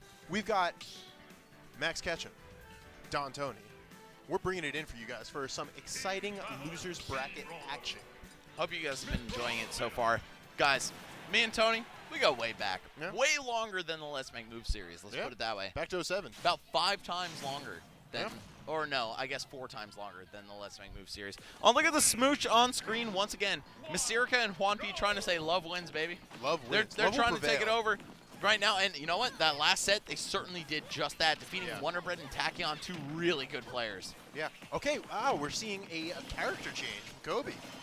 We have seen the young Link Whoa. Fargone for Aegis. You know I've what? never seen the Kobe Aegis. Last set, it was Aaron on the Aegis, Yeah. Kiki as his partner, and it was Mute and Kobe that took them out, right? So Yeah. now Kobe's like, you know what, man? Even though we beat those guys, they were kind of spitting. I'm going to Yeah, go yeah. Aegis. They were onto something. Normally known for the young Link, he's got a Lucina in his back pocket, though, so a certified sword enjoyer. Let's see how this one pays out for Yeah, him. and it feels like recovery once again is going to be the X factor here, especially in doubles, especially against Palutena. But we haven't seen Mystearica like really take advantage of the. There's been a lot of responsible doubles play where somebody's off stage. Oh! An irresponsible kills off the top. Juanpi's like, yo, I see an opponent, I will take my up B. Yeah, small battlefield, ladies and gentlemen. And we heard Dark Wizzy talk about that. We heard Dark Wizzy talk about getting Me Brawler away from small battlefield for Right. that reason. Yeah, any stage where it's easy to just roof you, Me Brawler's going to excel there. And I actually see Dark Wizzy directly behind you. He's just waving to us right now. Yeah, so he's like, yo, you guys should have known. Yeah. All right, yeah, Juanpi and Mystearica, though, they are really going to thrive in environments like this. Oh, That was wow, a good, there we go. There, Magneto? Yep. There's the check mark. That is the master of magnetism right there. Pyra reaching the ledge no matter what. But we've got 2 stocks on everybody other than Kobe here. Well, you said it, bro. Well, I'm just lying. Guys, don't listen to me. I'm speaking nonsense 24/7. You know, it's so funny. Like, anytime you see Pyra in singles, like, you know they're coming for blood. In doubles, it's funny, too, because you can see that it's like Me Brawler's just been marked. As soon as that down B is hit, it's like, you know. Oh, there it is again. That is, you know, stage selection, ladies and gentlemen. It's real. It matters. It does. I feel like a lot of people in Ultimate have kind of just, like, lived off of comfort picks for so long, right? But they're starting to become these definitive choices on certain stages, certain character picks where it's like, you better pan this against this guy, Yeah. or you better pick this against this character, right? Oh, my God. Oh! Love that but there edge guard goes from Muteace. Mystearica. Yeah, Muteace was just really, like, controlling a whole zone. Yeah, deprived her of all her resources right there. Oh, yeah. I'm Oh, and loving that's a Muteace's dead Mithra, play. baby. Yep, Muteace, easily one of my favorite players. I will say it, no bias whatsoever for the set, but Mute is one of the GOATs. And Yeah. he's just so clean. Like, you almost can't explain the way that this guy moves around with Peach. He has such a pulse on the landing aerial versus empty land into grab mix-up, right? Yeah, and just a lot of wonderful doubles movement, a lot of wonderful spacing. Oh, the back throw. Okay, right to Mystearica. Quick handoff and an explosive flame to top it all off. Very nice stuff here from Green Team. Just very slightly in the lead in terms Stock's of the getting numbers. low, percent's getting high. Right. Oh, And the Tony, jab, what more did you jab. say before about momentum? Matters. It's real. More feel than it. damage. Yeah. All right. Well, I know you'd be a fool to take this bet, but I'll say whoever takes the next stock is going to win the set, or win the game, rather. I need my Miami money. True. Definitely a lot of stuff to do around here, guys. If you want to pull up next year, my God, down Wow. tilt into up air, and it's going to be an easy 2v1 there. Not easy. Yeah. I'm lying. Once again, guys, all I'm telling you is lies, all right? Don't believe me. We're playing Among Us. It just makes we're playing Among Us. It just makes it look easy sometimes. You know, it's a good character. It's a very, very good character, and it kills. They kill. Yep. Just having that option to switch to Pyra when your opponents are in a pinch. My God, like any stray will do them in, right? Yeah, and that's all it takes sometimes. But yeah, just to continue giving Muteace like his flowers, it's just great and Give him such his turnips. yeah. It's such intelligent uses of Peach's hitboxes, which, you know, like you would expect, but in a situation like doubles where you have to make snap decisions, like to be able to count on like the highest hitbox of fair and just know Yep. that that's going to cover for you, and if you miss, you're floating out of there, you're good. So just Really I've really enjoyed watching Muteace on stream today in double situation. I'll have a little bit of a boomer moment with you guys. Second time, I believe, on this commentary block. But Peach in Melee, one of the best characters, right? Yeah. And that's where my roots are for a long, long time. And when Melee, I see not Peach in Melee doubles, yeah, not Melee Peach. Definitely not. I'm ass with her. But either way, when I see Peach in Melee dubs, I'm frightened, right? And she doesn't quite have those same tanky attributes as she does in Melee, or even like the down smash, of course, makes her very dangerous. But she does still have that mobility, that aerial pressure game, and I think that rings true in Ultimate as one of her strong suits in this format. Yeah. Well, we're seeing some aggression come out of Mystearica off the bat. Like we saw, yeah, we're seeing swing back out of disadvantage, dares being thrown out. No, they said don't count us out yet. Yeah, I think as good as Palutena is from afar, she's also really good up close, right? So I would classify both Me Brawler and Palutena as characters that do want to fight in your face. Yeah. Pyra and Myth are really good at making you second guess that. Yeah. And Muteace very good at moving the face. Ah, that is a kill off the top. Yo, young Rodney in the background. Yo, Rod, Please what do do. you got to say to the fans, bro? What's going on, everybody? Yo, let's make big moves, man. Y'all better pull up. And if y'all didn't pull up, y'all messed up. That's on God, bro. If you're not at this event, where are you? Because I can't think of a more entertaining place to be, at the very least. But anyway, back to the match. Yeah, we're in Miami. Like we're actually in Miami. Oh, that was Hollow Bastion stock? That was no. You know what? No. Maybe Yeah. Pyra lives that at 138 after the hit. Yeah, I believe it. The knockback was looking sketchy, but oh, yep. There's the aggression. There's the aggression. There are the down airs. Like, why not? Like, Palutena could go out there and come back and go off the top. I think Mute and Mystearica are probably the most aggressive players on the screen right Cool. now. Yeah. Right? You usually see Juanpi playing a very measured Palutena, Okay. switching over to Me Brawler, kind of just changing up the formula. And Yep. then you see Kobe on Young Link typically, right? Yeah. He loves to just play the other side of the stage. Okay, so then, maybe time to give Mystearica her flowers. Because when she breaks out the aggression, it's been very effective. And maybe that comes from tempering it with a lot of safe options and, like, conditioning. It's true. You don't just become the best in your state for so many years before, of course, moving to Florida with no good reason, right? Yeah. That aggression got to be present with a character like Palutena, who you might think, yeah, again, she's got great projectiles, but that's not all the character's made of. My God, back-to-back stocks, that was almost the 3 in a triple. row. It was, in fact, the double. Mom, get the camera. Yeah. Oh, wow, and the startup of teleport as well. Yeah, it's getting bloody. Stock's tied. Yeah, it's a pretty crazy exchange Muteace here in a the bit of a second game. blender. Yet right. somehow at the end of it all, it's Kobe and Muteace on the verge of closing this one out 2-0. It's very even, right? I still feel like we could see a game 3, Yeah. but even if we don't, this has been a banger. Yeah. Yeah, I've said it before, I really enjoyed watching both of these teams. Also, big respect to Juanpi and Mystearica rocking green the whole way through. Very, Yeah. I would say the rarest team color. Yeah, Maybe Palutena's yellow, hair, I it's, guess it's yellow. a responsible choice. You Sure. know, like we were talking about like Sonic and Pikachu and Pac-Man earlier. It's just very gentlemanly. Yeah, you're definitely a real one if you, by default, pick the same color that matches your team color Yeah. for your costume, yeah. All right, Kobe knocking on death's door, though, 150% here. Oh, and Muteace getting knocked off stage. Oh, my God. I think we're getting to game 3, Tony. Yeah, it's looking like it. I'd be shocked if you don't. Yeah, Palutena at a very manageable percent right now. You just see Me Brawler trying to run in, close the distance.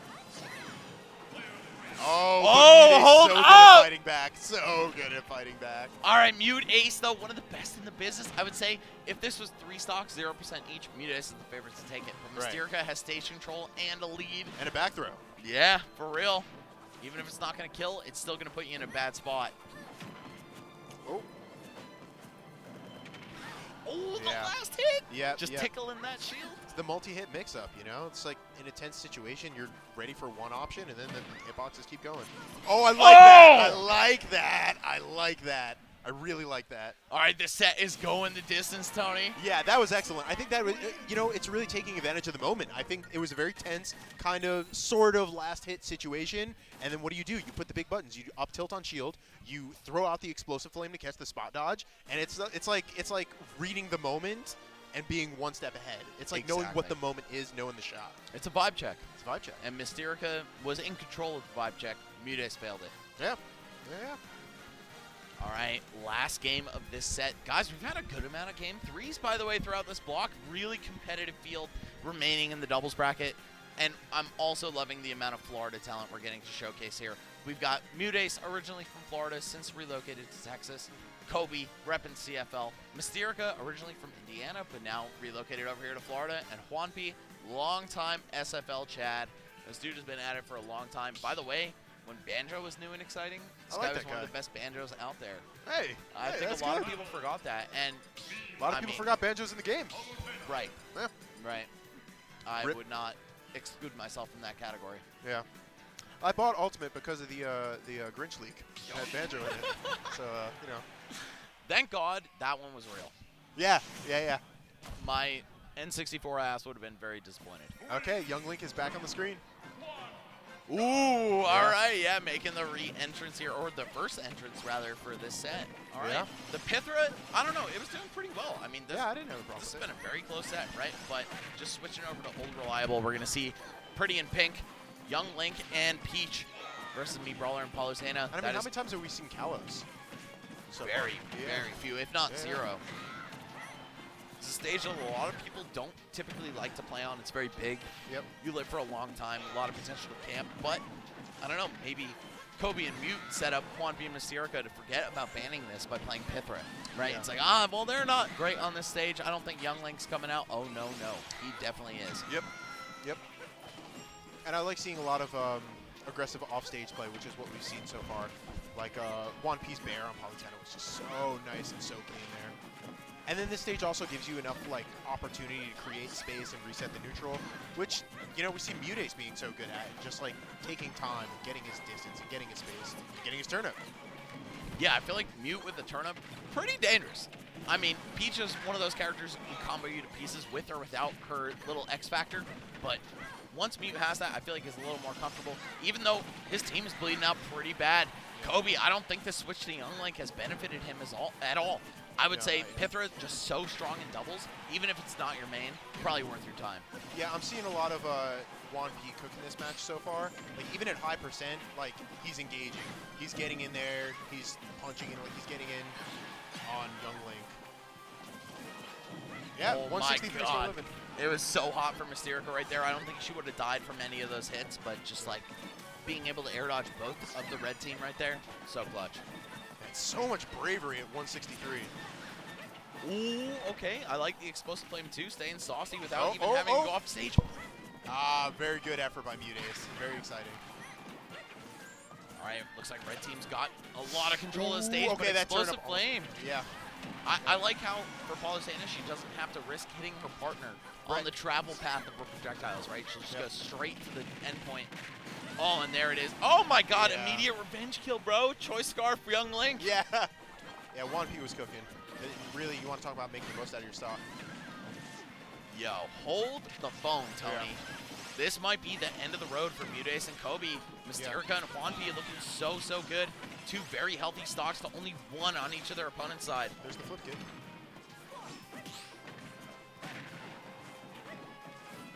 Oh yeah, Juanpi's just closing distance one moment after another. Yeah, You know, I feel like this is a departure from the way he plays Palu, right? Just Yeah, go yeah. on over to the Meat Brawler and just get in their face. You know, maybe you do chalk it up to Kalos. You got all that flat land in between you, you know? There's only so many different things they could do at center stage, you know? They're either jumping with no platform under them or running straight forward. Explosive flame right I like into that the check. opponent's I like zone. that check. It did, like, fully confirm with the explosive flame, make him shield, and then close the distance with Meat Brawler side B. Exactly, yeah, that long-lasting hit into Yeah. a command grab. Yeah. Oh, man. Tails old as time in doubles, but it's... Oh, no! So is the friendly removal of fire an kill, though. ally. Yeah, uh-oh. Let's see. I still feel like Mystearica and Juanpi have this one in the bag. They just have to deliver. Yeah.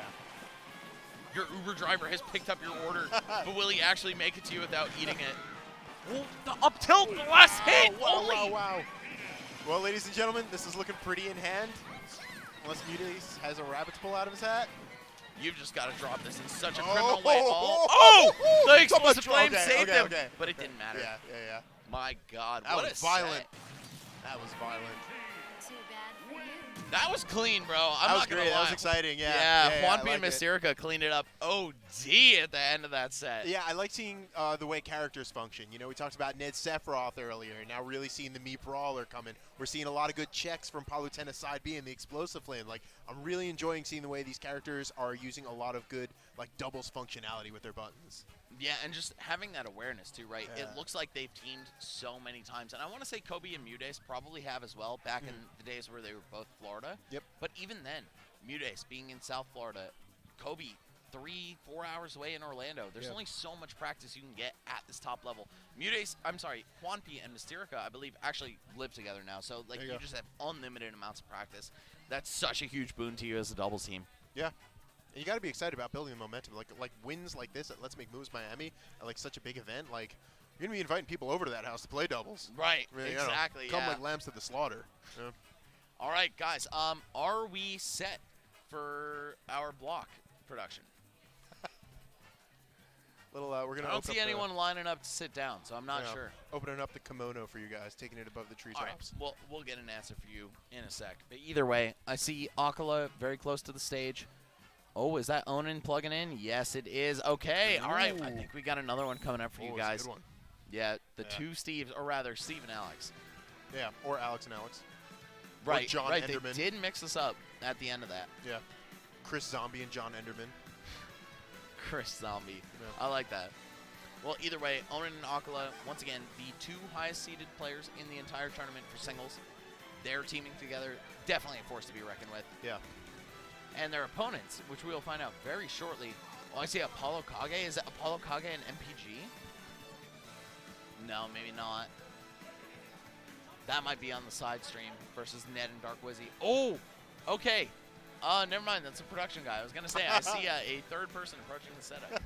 But it turns out I'm just lying. There's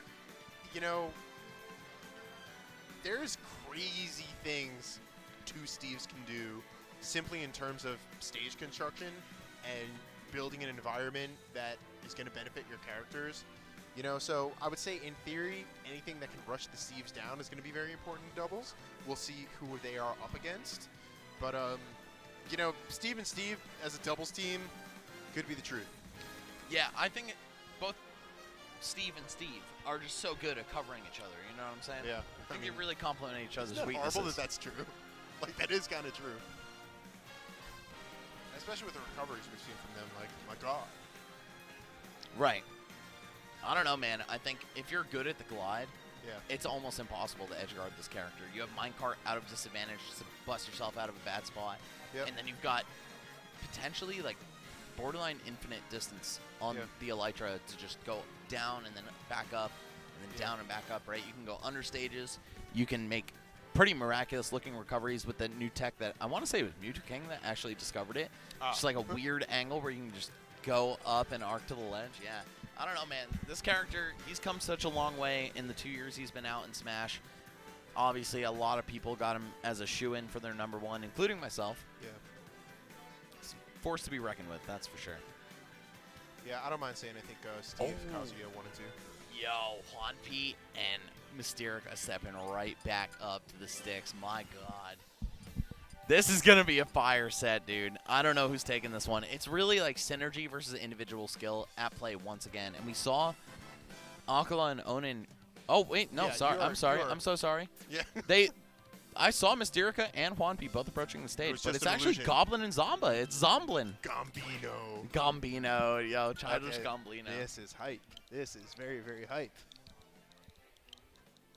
That is a very nice haircut by Goblin. I think both of these guys are looking fresh. Zomba, I'm going to say, I got to shout out the kid. Zomba's been looking extra clean in the last few nice months. shirt. He definitely leveled up his fashion, his haircut game, you know. Big shout out to Zomba. It's a good Miami shirt. It really is, man. Yeah. Yeah, no, these two on the screen right now, I got to say, two of my favorite Brings chads joy. in the entire game. Well, either way, Acola and Onin, though, I mean, how can you stare down a team like this and feel good about the set, right? Yeah. So what do you think? You think Rob Zomba? I think it's Rob Roy, no matter what. Okay. Yeah, Shot of two the regular link coming guys, out. Robert and Roy. Yeah. No shot Link is coming out. I don't think Lucina's making an appearance. I don't think there's any secondary to be found. Zomba, look at him. He's all smiles. He's feeling good. I feel like you typically see him tap into the secondaries when he gets tilted. Okay. So maybe if this is a blowout game 1, we'll see something a little different. Yeah. Well, you know, I don't hate Roy in a double situation rushing in, like I mentioned before we saw who was stepping up, like someone who could just get in their face and press buttons. All right, well, here it is, the winners finals. First best of 5 of the bracket, by the way. Nice. All right, it is Roy Rob, and it is double Alex. There you go. Oh my God, the stage spike on his partner, though, off in the wall. Gosh. Jesus. Oh, Rob's still trying to recover. Making it back. Okay. No problem, of course, for this character in terms of distance. It's just how much can you interrupt him? How much can you swat him away before letting him back on? I have not seen much of Steve versus Rob. I've already seen a couple interactions that look very uncomfortable for Rob, like up tilting into a down smash and getting his hands blown off. So do you have an opinion on that matchup? I want to say I think Rob is maybe one of the best characters against Steve. The last match I saw between these characters, or like the most noteworthy recent matchup I've seen, was Anathema versus Onin at Rise and Grind. And Anathema cut Onin's run short. One of the few majors, one of the 2 majors that Onin has not won so far was because of Anathema's Rob. Yeah. Zomba, of course, a little bit of a different player, right? Very different play style from Anathema. Yeah. But either way, it's dead even. Oh my God, look at this. Yeah, and it really should be said that it does not take much for Roy to just get removed. We saw him get completely gimped by a minecart situation where just all the mashing in the world is not going to take you off of just going so far down vertically off the stage. Yeah, right. Like, this is one of those characters that offstage is his biggest weakness, I would say, probably. But he's so good in every other department. Yeah. If you don't get gimped, you can just do whatever you want. Yeah. Right? You can just destroy them. I saw the vision. Oh, okay, the laser. Zomba keeping himself in the game here. Staying offensive. Oh, and there's the a little late to the punch, but it doesn't matter. Yeah. Yeah, I like that situational awareness by Zomba. I hit my teammate on purpose. Yeah. I'm a genius. I'll tell you this much. Rob's up air, definitely faster than Anvil. If you get put in a scramble like that, you know a lot of C players are going to mash on the Anvil. Oh! Speaking just like that. All right, still pretty close bout here, but I'm going to say Zomba and Goblin might be moving on to the grand finals based on my initial gut feeling of this. Cool. Yeah. You know what, man? I'm going to just shut up. And this is another one. Stream, guys. It's violent and exciting. It's a good set. Yeah, right off the bat. Oh, wow, using the walls to his advantage. Zomba keeping it going. Okay, looks like Akala's in some real trouble here. Nice tech to the footstool, but Steve's coming back. Okay, good check by Goblin. Oh, and Zomba right there for the cover, but not even necessary. Looks like Akala not even swinging on him. Oh, and the charge. Yo, he knew. He called that up out like 4 seconds in advance. It's impressive. And Rob just get chopped by that F smash. Yeah, once again, guys, forget everything that I've said because Zomba and Goblin, they were off to such a good start, but now you're left in the pit with 2 Alexes. Okay. Missing their chance. Suboptimal. Forward throw might have been the move. Yeah. Maybe he could have teched the ball, but I don't know. Oh, well, there's that. All right, there it is. Game 1 going pretty solidly to Onin and Acola after a very toss-up feeling start, right? Could have gone either way for a long time, but just throw the minecart at Roy. Oh, he's showing him the schedule for the tournament. Or the, the stage list. choice. The stage list, yeah. I'm like... Yeah, they win game 1, and they're like, all right, so is there volleyball tomorrow? No? Okay. Yeah, I know Onin. I mean, I'm sorry, Acola probably would have swept all of us. Oh, really? Stand no chance. No, I'm just playing. Okay. I don't know. I've never seen the man ball. He's like building blocks on the court. Right. All right, staying PS2. Yeah, dude, how can it ever go out if you just build blocks around the back of the court, right? Facts. Yep. All right, either way, guys, here it is. Onin and Acola. Oh, I like that aggression by Zomba. Zombino and Goblino. Yeah. Oh my God! No, I'm not watching 2 ladders at once, right? That's not real. I just made that up. Oh, poor Roy. But Goblin comes back because he's got that recovery. Oh, Rob's big. He's a rather large fellow. That much cannot be denied. And look at this. What a reversal from the start of the first game, right? This time it looks like the Steves, or Steve and Alex, are in firm control of things. Such low damage values. Finally, Zomba going to crack through, hit Onin with an air. But at this point, man, I don't know. You just got to be so pixel perfect with all the ways that you close the stocks out, or else it's going to happen to you, and it does. You know, credit acola and Onin because, you know, the more I'm trying to watch when the minecarts come. No way you just did that to Rob! You gotta be kidding me, dude! A character with virtually infinite recovery, but it didn't look like Zomba had a choice in the matter. No, it didn't. Everybody's taking the ride. Yeah, I think so. I want off of Mr. Notch's wild ride. Yeah. Oh, wow, Yeah. what a combo, Roy. Back throw into Rob, dash attack on the platform, so clean. Oh, man. Zomba, no! If I'm Goblin, I'm just FFing, bro. Not for real, though. It's still doable. 2 to 4. Yeah, but it's scary. So what I was going to say before, the minecarts come out truly like jump scares. Because if one Steve is in a scrap, the other one just throws a minecart in the situation and is like, go.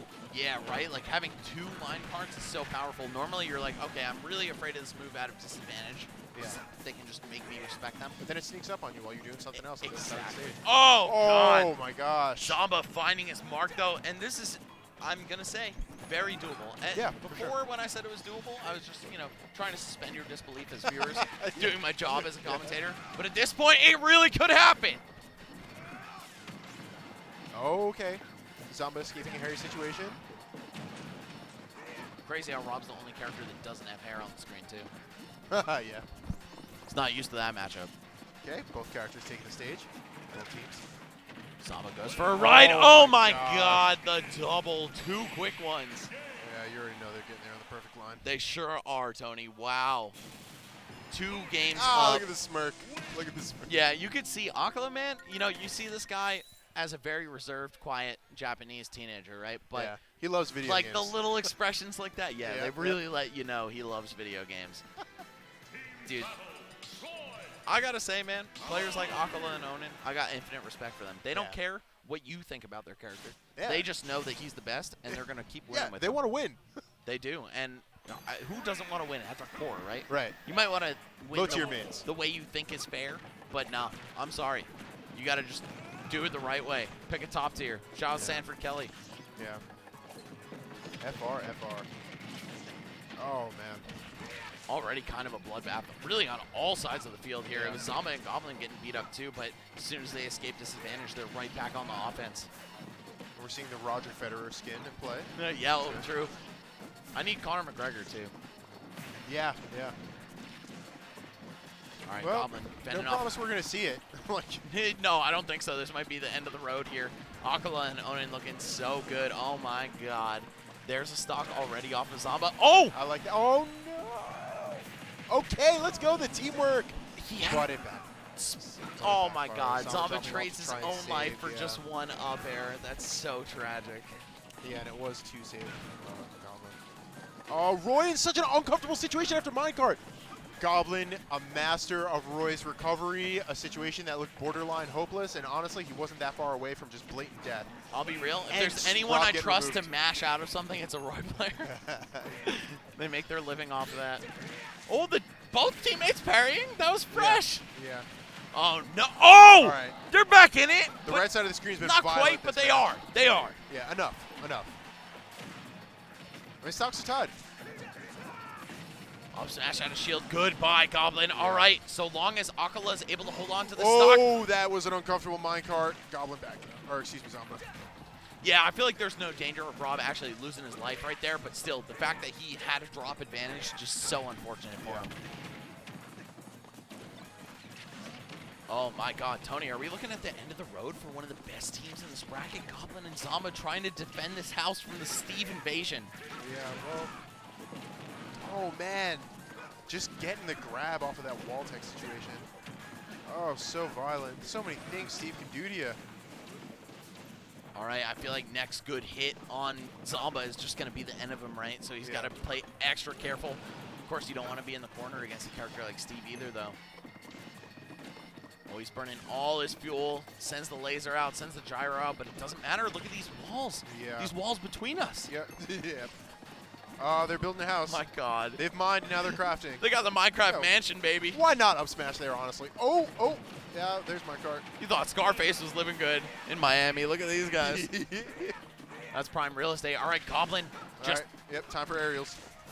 Oh my God. They are Up just smash. making a mess everywhere. Yeah, Yep, of alive, course. alive. Fakest kill screen probably of all time. Oh my God! Untechable. What do you do about that? Oh, man. What do you do? Oh, so many That was items. chessmate. That was chessmate, bro. That was chessmate. If That's ever chess, I've done comma, seen it. mate. Yeah, yeah. Oh, man. You got Good blocks Lord. everywhere, mine carts, anvils, fire. Dude, he's got the cat meme shirt on too. Which How is can a you not great be a shirt. fan of Yeah, Onin? which is a great shirt. Crikey, mate. Well, wow, we've seen some great sets so far. Yeah, yeah, Unfortunately, that's going to be the end of the road for me and Tony, but congratulate Onin and acola on making it into the grand finals of this tournament. These two have a little bit of history together. When acola was at Summit, he said, Onin, please come back to Twitter with like his in-game tag. He was like, Cool. Onin, please, you know. I'm just going to say, anyone who's hating on Onin on Twitter, get a life. The kid's 16. Let him live. Let him play the broken character. When I was 16, you know who I'm in? Meta Knight. In Brawl. So, I'm going to just say hold that. But yeah, Tony, any parting thoughts for the boys at home? Yeah, it's boys been and a girls pleasure. and everybody else at home. Dude, this event is fire. The gameplay's been fire. Miami's incredible. EMG's incredible. I appreciate the opportunity. This has been wonderful. It really has. Dude. Yeah, you I've been guys having over a here blast. put on a show. Like this is fun. This is what gaming is about, man. Like this is it. It is the quintessence of gaming. Yeah. Either way, Tony, it's been a pleasure as Brother, always, man. thank you for having me. With that, we're gonna sign off. We're gonna pass you over to Rod and Charles to bring it home for the rest of Dubs. Have a good night, guys. Yeah, But take care. don't leave. We're leaving, but you guys can't leave. You're not allowed.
Welcome to Let's Make Moves Miami. We got top 4 of doubles.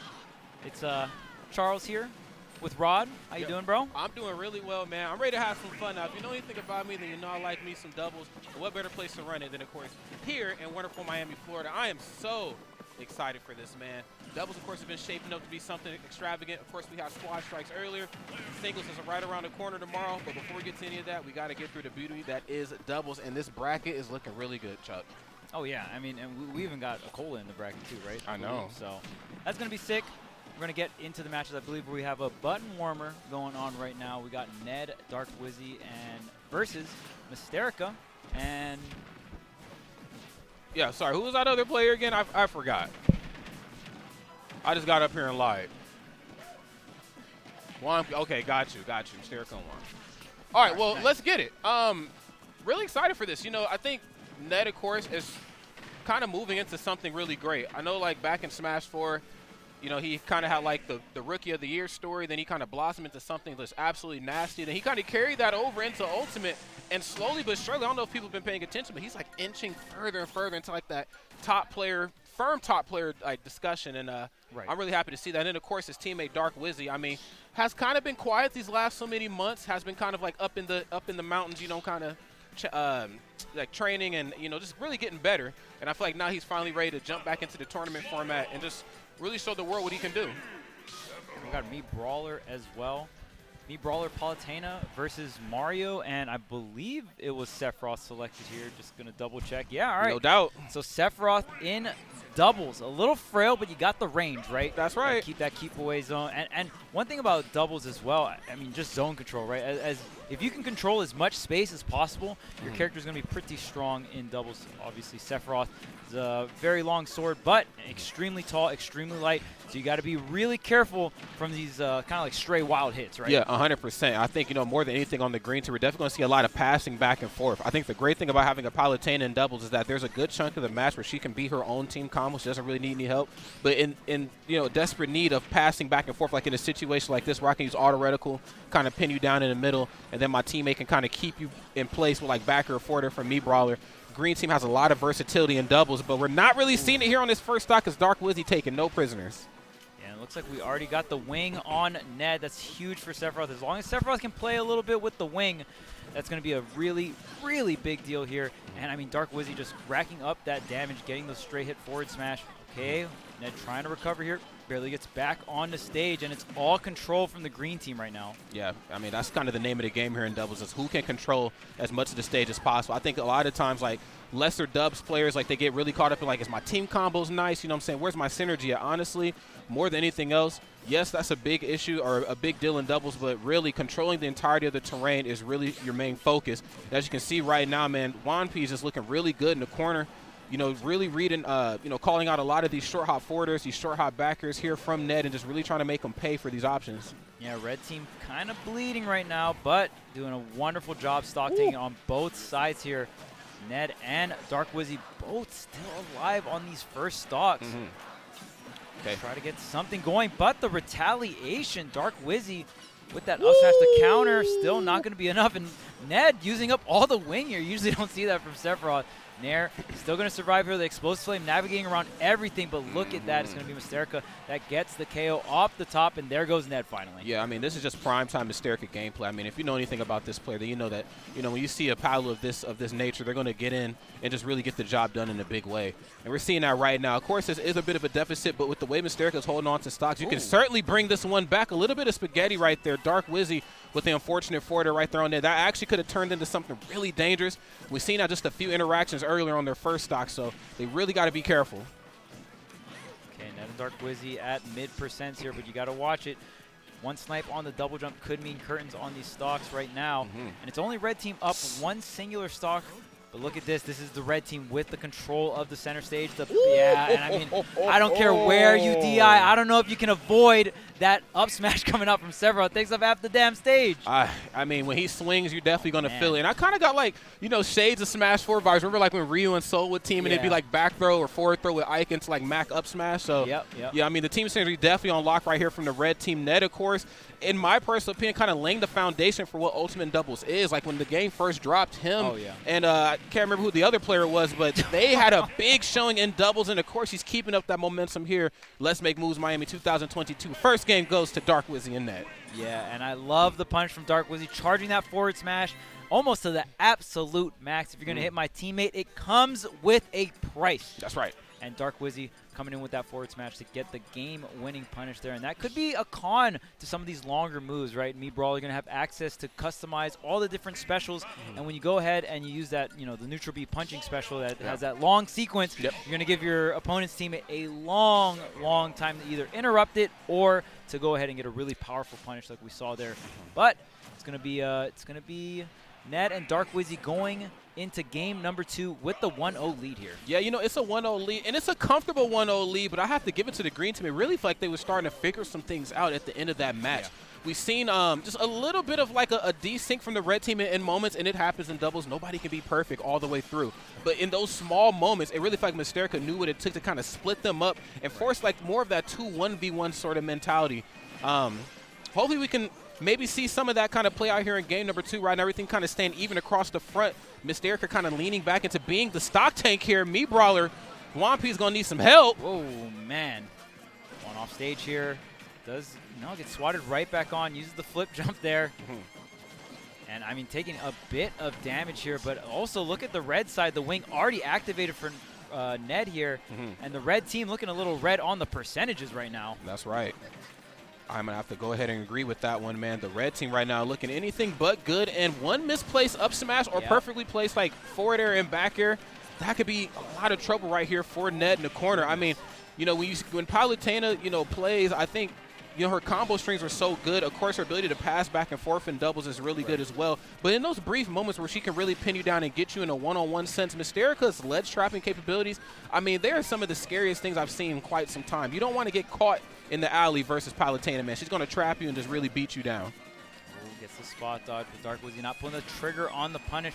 Dark Wizzy, amazing stock tank right now, 144%, but also Mystearica off stage does avoid the Ned edge guard. It's very hard to get back on a stage versus Sephiroth, especially with wing. Yeah, I have to go ahead and agree with that. And this is smart too, man. Just try to play the up close and personal game right here on Sephiroth, and I love that little pickup. Of course, my combo with you whiff versus Sephiroth in the air, there's a good chance he's going to make you pay for it. I love the teammate trying to get in and maybe pick up some of the slack, but it doesn't seem to matter right here. Green team, unfortunately, losing a stock, but we'll see for how much longer this will stay uneven, because that's right. The man in the overalls himself on his way out the door. Oh, the counter. Woo! It's going to be enough. Mystearica tries to get the punish on Ned, but Ned going unpunished here is going to hold on to the stock, just stalling a little bit by the ledge while Dark Wizzy comes in and gets some interruption going, but Mystearica is able to answer back on that Ned stock. Yeah, just being kind of the equalizer here. The green team looking really good. Red team right now has just been like a formidable force. They just have each other's back. Oh, love that. Bait out the air dodge.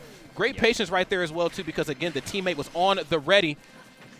Gets to throw right into the up smash, clean stuff, and this kind of goes back to that conversation we talked about earlier. Using explosive flame, auto reticle, neutral special on Sephiroth to just try to control the platforms, not allow anybody to jump in and try to break up the team synergy for free. Got to control the entirety of the terrain here. Wow, and look at the backup, and Ned just weaving through Juanpi there and is able to get the edge guard on Mystearica once again through the teleport. Okay.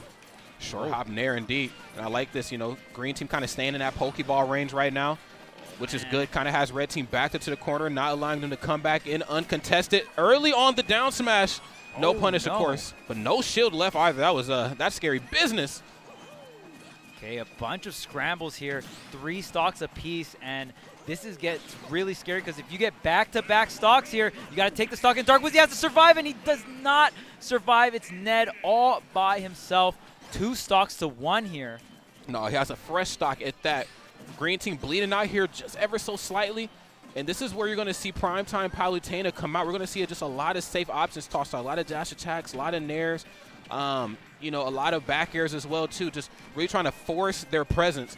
And then, of course, I mean, wherever you lack, I mean, Me Brawler can get in and stay in on a character. Oh, my God, like Sephiroth, but a little bit of spaghetti. This ain't good. Don't want that now. I mean, that was the thing when you're green team. It's like, well, both of you guys are at higher percents, right? Usually you send in the player that is at the lower percents there. But, I mean, when both of you guys are at that high percent, one of you guys have to commit in and just tad bit of miscommunication from the green team is going to result in a team KO. And Ooh, just man. like that, the coast to coast. All right. We're going on a trip courtesy of that F-tilt right there. Clean stuff from Dark Wizzy and Ned to be able to close that one out. And it kind of looked like, Ned being the stock tank there for the majority of those interactions. Dark Wizzy coming through, putting on a lot of percent, and then, boom, I just swing big. I got wing, or I've caught you off stage for an exploitable recovery option. Again, they're just kind of playing to each other's strengths and weaknesses, which is what you're supposed to see.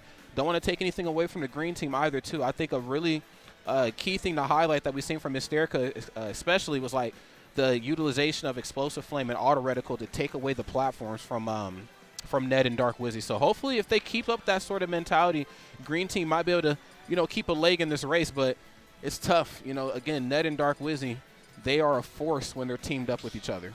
Yeah, Ned has been doing such a fantastic job, especially with Wing, really going off stage and getting these edge guards or getting damage on the green team. And like you said, Dark Wizzy kind of playing that, the front line, right? Really acting as that brawler, trying to get that damage and really make sure that Ned doesn't get caught up in these scrambles because Sephiroth is not that great in those scramble situations, right? I think we got a character switch over here, though, Mr. Nasty. Bayonetta is coming out to play. Speaking of characters that can deal some damage, Bayonetta is going to be one of them. Can kind of struggle to kill sometimes if you can't find that up tilt back air, but the damage comes easy. And on top of that, your off stage is going to be fantastic. Trying to go all in versus Ned. And the thing about Sephiroth with Wing, amazing recovery, right? But before the Wing is when you strike versus Sephiroth, and that's one thing that the red team has been doing so well, is just making sure that Ned gets Wing every stock. Yes, I mean, again, just the utilization of your tools is really what it's going to be to, kind of force you guys into that victory. But, the green team, too, to your point about, getting the red team off stage, I kind of like that mentality a little bit, if I may say so myself. I think, there is just a lot of free opportunities where the red team were able to recover for free, and I get it. Wing Sephiroth is a tough thing to work around. Trying to work around Mario's up B, not the easiest move in the world.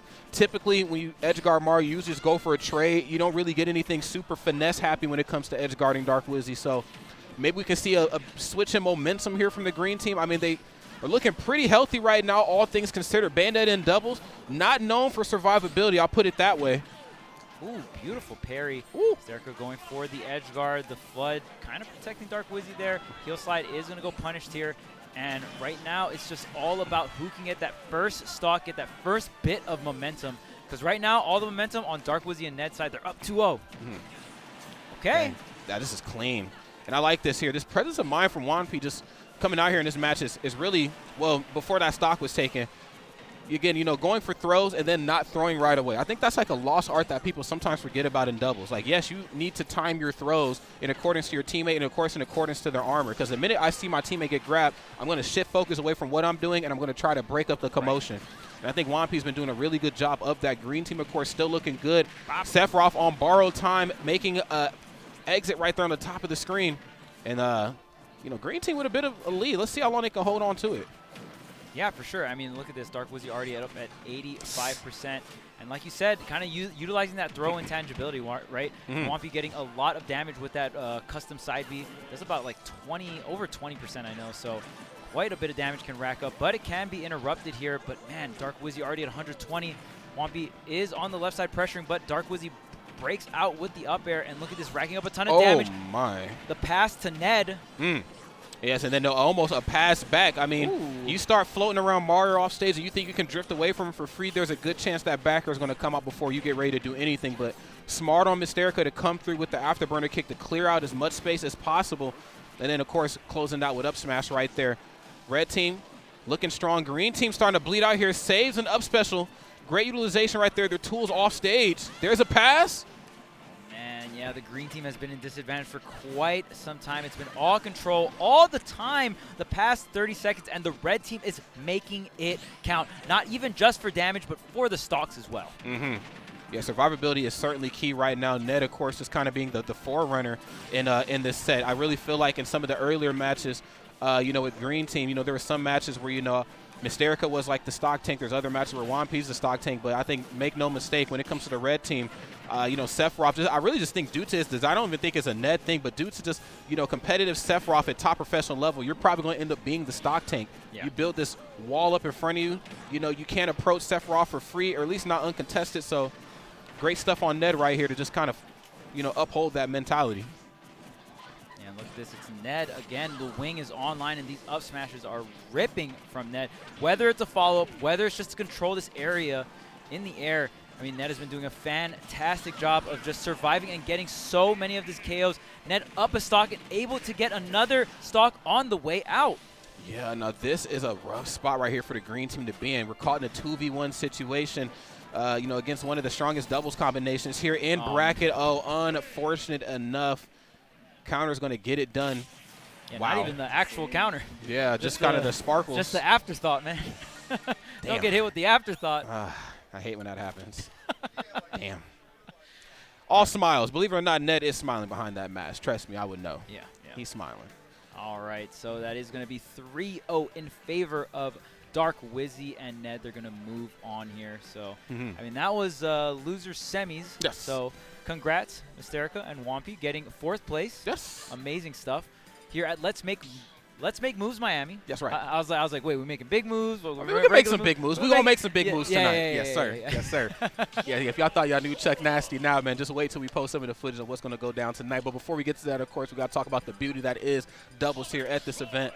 Of course, we just seen Juanpi and Mystearica. Big shout out to them. Of course, I'm a firm believer that Bayonetta still has a firm place in the meta. Oh, absolutely. I know it's an age-old trope. People try to write that character out of history. I think this character is still very good and piloted by a strong individual like Mystearica can certainly get the job done. But that's the past. I can't live in that anymore. We got to talk about the future in more than one way. Zomba and, of course, Goblin, 2 of the strongest young men to ever pick up the controllers here in Ultimate, have decided to join forces.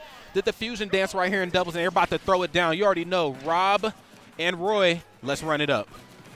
Yeah, and I mean, if you're not here, the stage is absolutely fantastic. With the mirrors, we got the lights, so all these players performing on that stage will be performing on that stage. And as we say that, Zomba performing the nice little gyro combo into the spinaroo off stage is going to go ahead and get that early stock on Ned. Like we said earlier, Ned is rocking the Sephiroth, very tall, very light, susceptible to those kinds of things off stage, especially against a character like Rob. That's right, and I think this kind of forces the red team to change up their game plan a little bit. I think in that last game, we seen Ned become the stock tank, and it just really felt like a kid on the playground for Ned. He's just able to rip and run and do what he does and really showcase the mobility that Mario has. But now kind of forcing that stock off of Ned, he kind of has to step out into the free a little bit more and get them hands dirty. I'm not saying it's a bad thing because he does have the reach advantage on both Rob and Roy, but you make one misstep and you could get a rinse repeat of that first stock. So let's see how well the red team adjusts right here. Clean up air. Doesn't get anything off the down smash. And yeah, not the hit Ned wanted for sure. Up smash is going to connect, but Dark Wizzy still surviving. It is 5 stocks to 5, and Ned going to get that wing a little early here on this second stock because he's down just a tad bit. Goblin playing the front line here. I mean, blue team looking a little chunkier than the red team for sure in terms of weight, right? No doubt about that. Blue team ain't missing no meals, that's for sure, man. Of course, Goblin's gameplay, him being in the front, I mean, just kind of reinforces that sort of mentality. You see, somebody like Rory coming at you, short hop nair, standing jab. A lot of these safe options are hard to punish options. It kind of disrupts the flow of the red team a little bit. But on the flip side of that, too, I can't ignore the combo potential that Dark Wizzy has on both characters of the blue team. Now, this, of course, raises the question, am I going to have enough time to break away from the match to combo a person to oblivion, or should I focus more on the pass back and forth, Yeah, because, I mean, we're seeing it even now here at the low percentage, especially when someone gets a hit, it gets immediately interrupted. Then the person that interrupted gets punished, right? It's like a chain punish going on. So you got to be really careful in doubles and kind of sometimes you have to cut your punishes short, right? Yeah. Throw it at different timing, cut the punishes short, cut the combos short.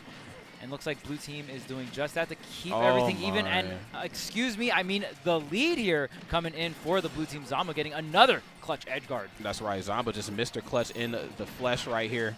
And this is a very good position right here for the blue team to be in. But I have seen better positions. Can't ignore the fact that Rob is on borrowed time right now, certainly starting to bleed out whatever it is that Rob is going to bleed here. And, yes, I think Ned, of course, smells that in the air and capitalizes accordingly. Love that forward air. Zomba, of course, with the smart option to go high, try to mix him up a little bit. But Sephiroth is just so damn long of a character. It's really hard to hide versus him off stage. Yeah, and if you're Goblin, you have to make sure you survive here.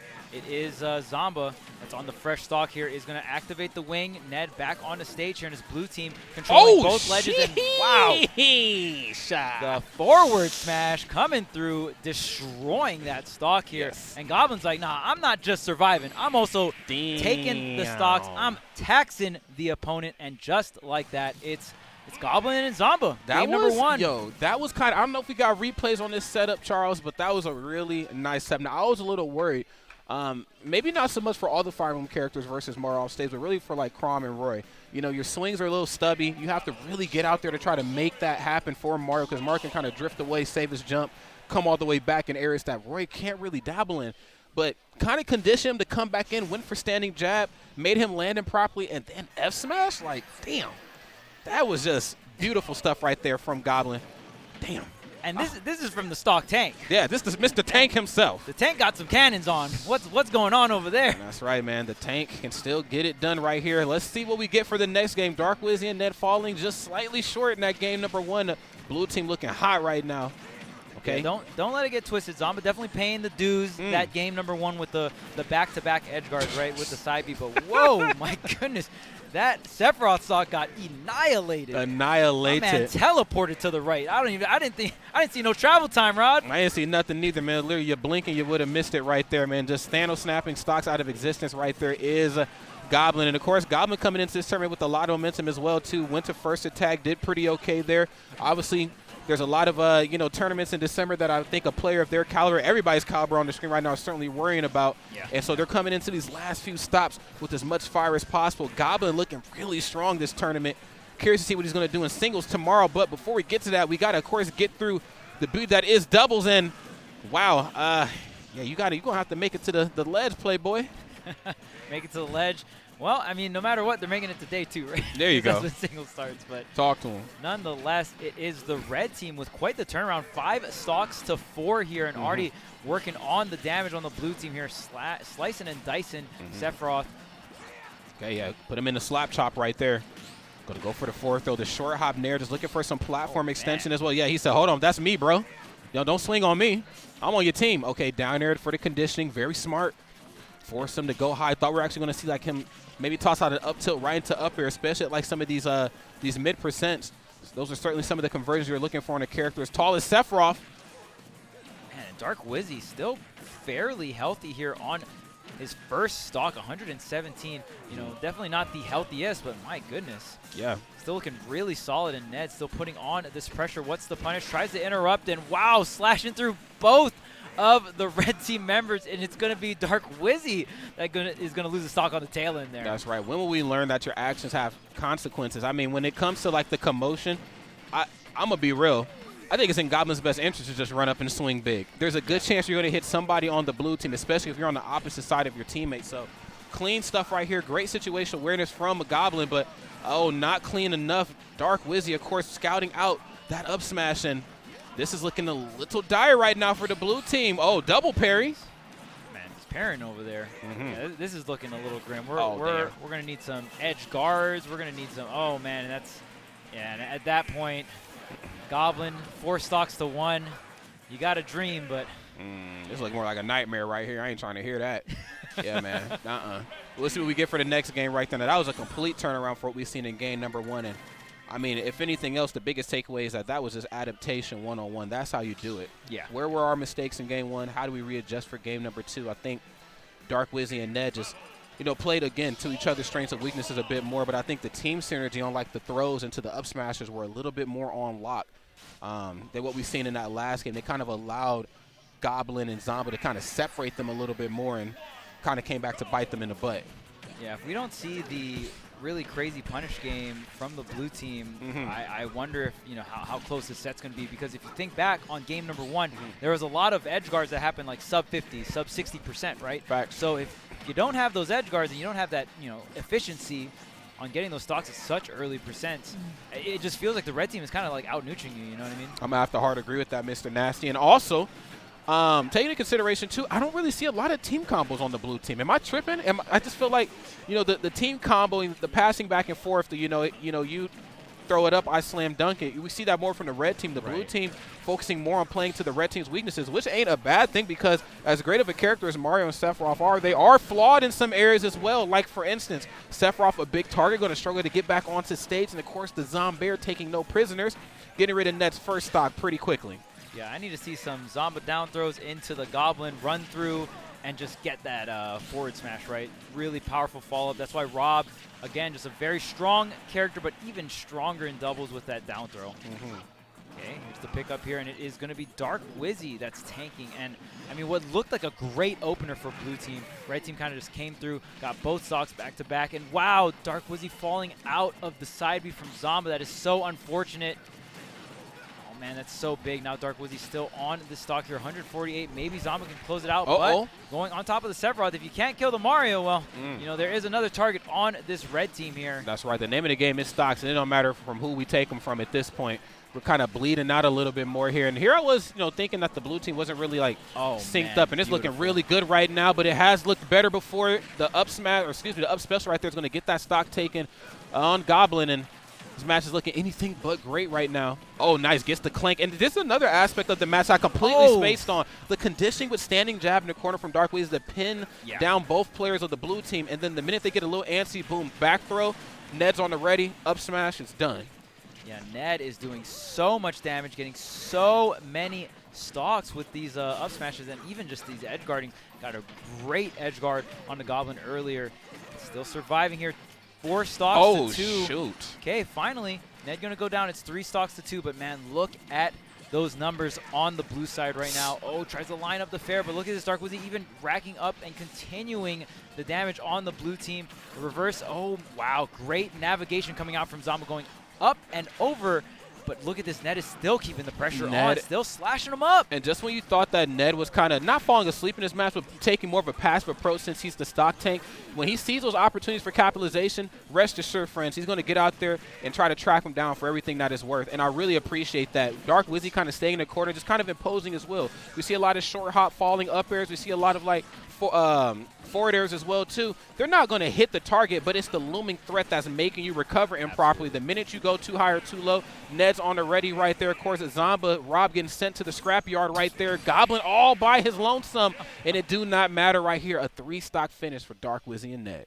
Dang, Ned was standing in center stage. Right when he saw movement, just goes for the forward smash. Like, it's all right. If I get punished, doesn't matter. Dark Wizzy's got my back, is going to get the punish on top of that, and just like that, even from center stage. I mean, not as dominant as game number 2, but damn near. Damn near, yeah. I think the game plan that they have hasn't been a game plan that they're not really changing up. I think Mario, again, just kind of pinning you down in the corner. The ledge trapping capabilities are pretty, really for both characters on Dark Wizzy and Ned's behalf, but really for Mario to kind of just, again, condition you into an awkward recovery, and then, of course, to have, Ned kind of clean up shop has certainly kind of paid off dividends. However, there's going to be a trade-off here pretty soon.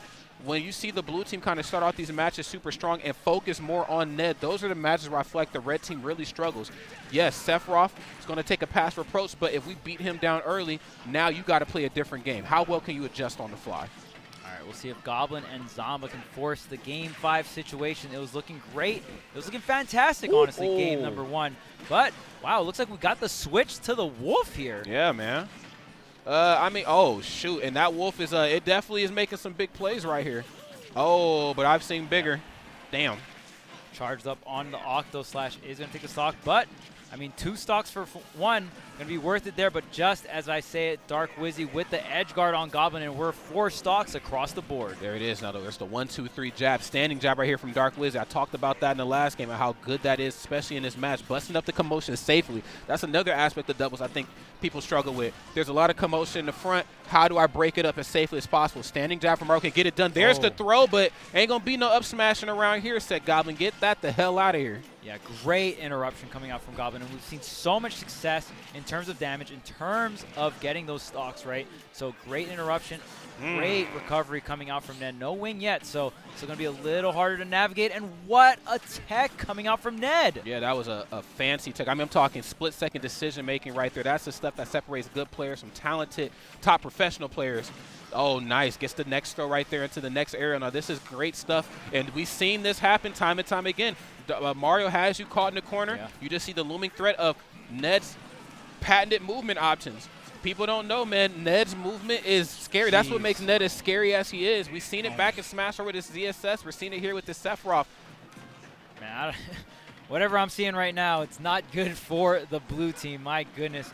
Yeah, it looked like Zomba died at like, what, 14, maybe even less percentage there. And this, again, the offstage game coming out from Ned, coming out from Dark Wizzy, these edge guards, even these like 2 edge guards at the same time deal is going on. So incredible stuff. Look at all this damage, the flood to set everything up, forcing the up and over, and just going for the up B, and it's going to be Ned hunting.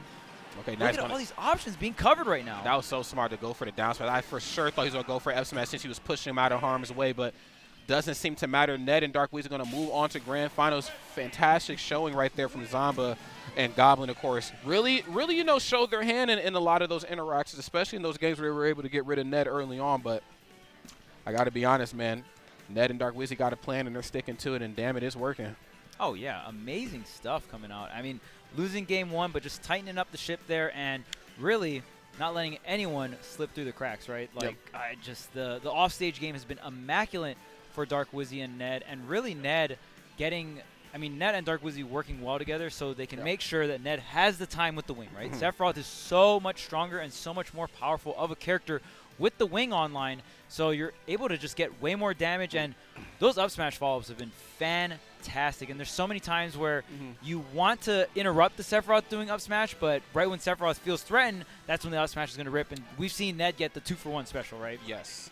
Yes, yeah, I think the passing back and forth has been just immaculate right here. But we got to pass over to some slides real quick so we can pay some bills. Tournaments like Let's Make Moves Miami do not happen overnight. They happen with the help of the community. We got to talk about this wonderful tournament right here. Collision 2023 happened over in New Jersey, March 10th through 12th, 2023. That's right. Beware the Ides of March. Pull up to Collision, okay? Tri-State is back, baby. We got Apex. We got Collision. We got Let's Make Big Moves happening in the city. Come pull up on us. Let's have some fun, all right? Yeah, make sure early bird registration ends on Halloween. That's an easy one to remember, the last day of October. So if you like saving money and you know you're going to go to this tournament, because you know you should. That's facts. A great tournament series and another fantastic tournament series in the tri-state area. Of course, you already know it's Let's Make Big Moves 2023.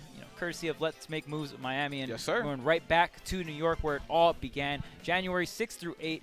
And make sure you sign up at smash.gg/LMBM. That's right. Tap in with us, my friends. I can't think of a better place to host a tournament at the top of the year. Of course, New Year's, we're coming off of that. A lot of resolutions. You want to be a better Smash player. You just want to be a better individual. Well, pull up to Let's Make Big Moves and find out. Let's get it. And, of course, the Panda Cup finale. You won't want to miss that.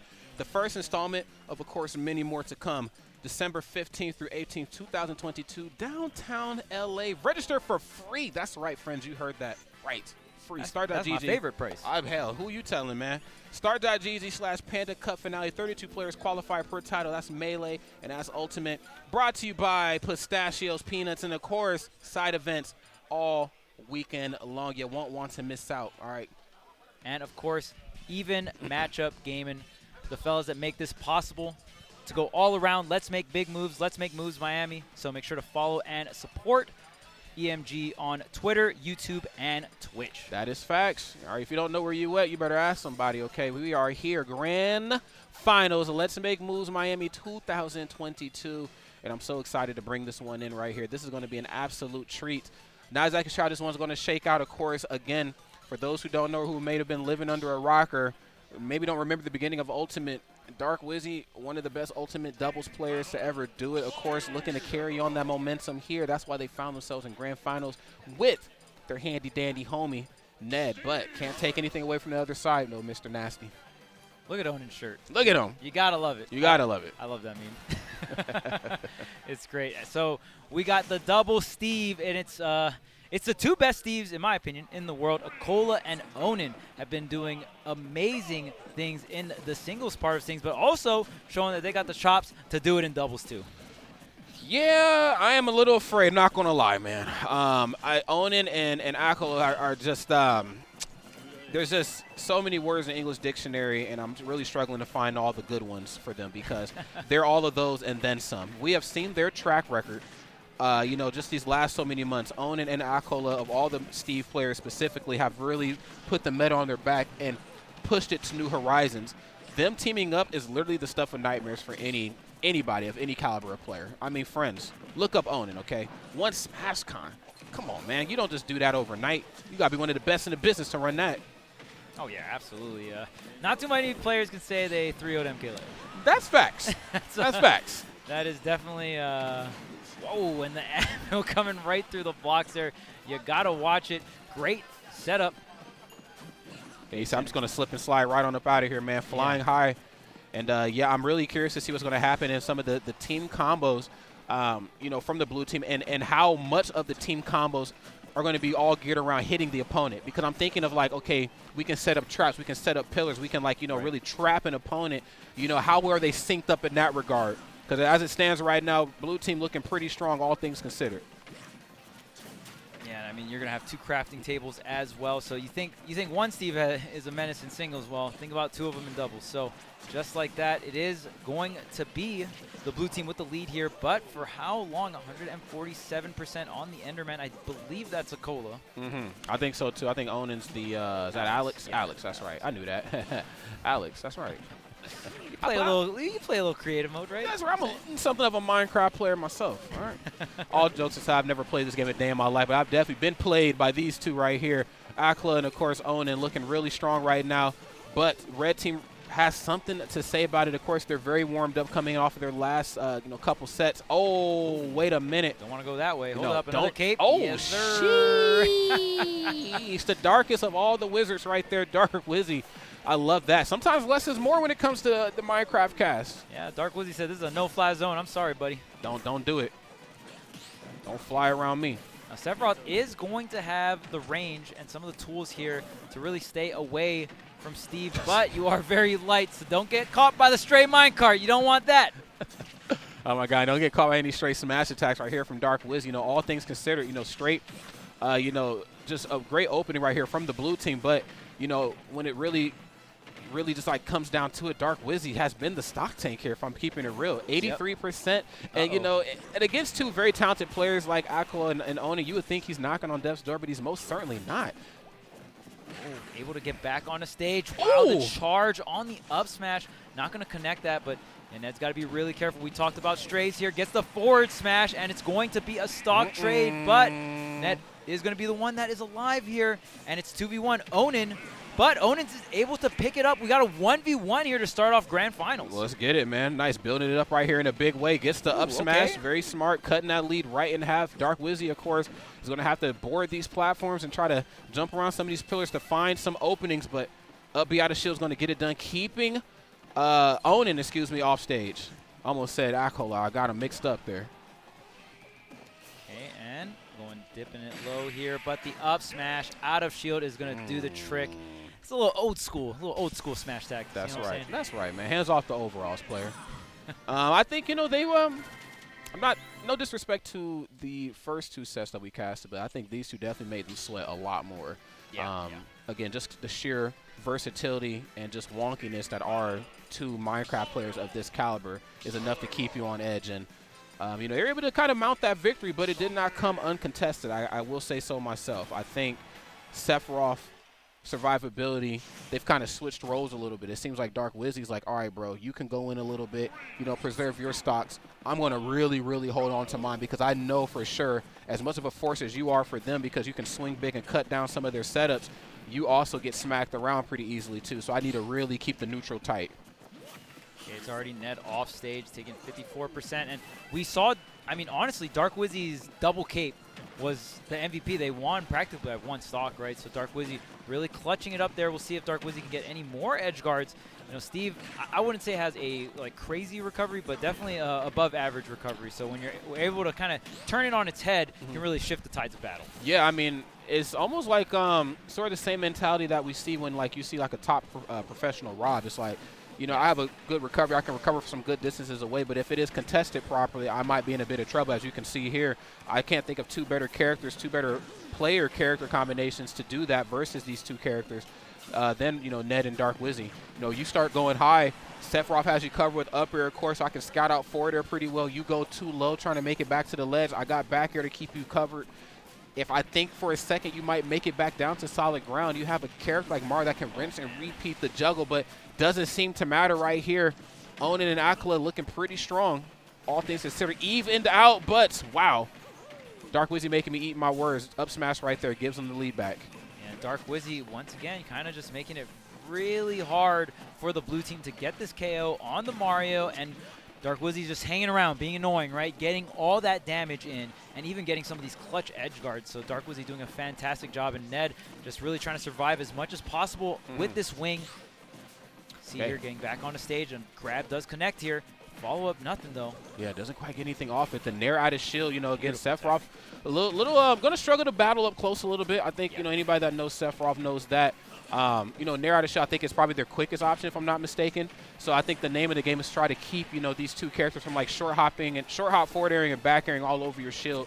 Ned, of course, really trying to impose his will, but really struggling right now, all things considered. Now, the red team even stocks across the board.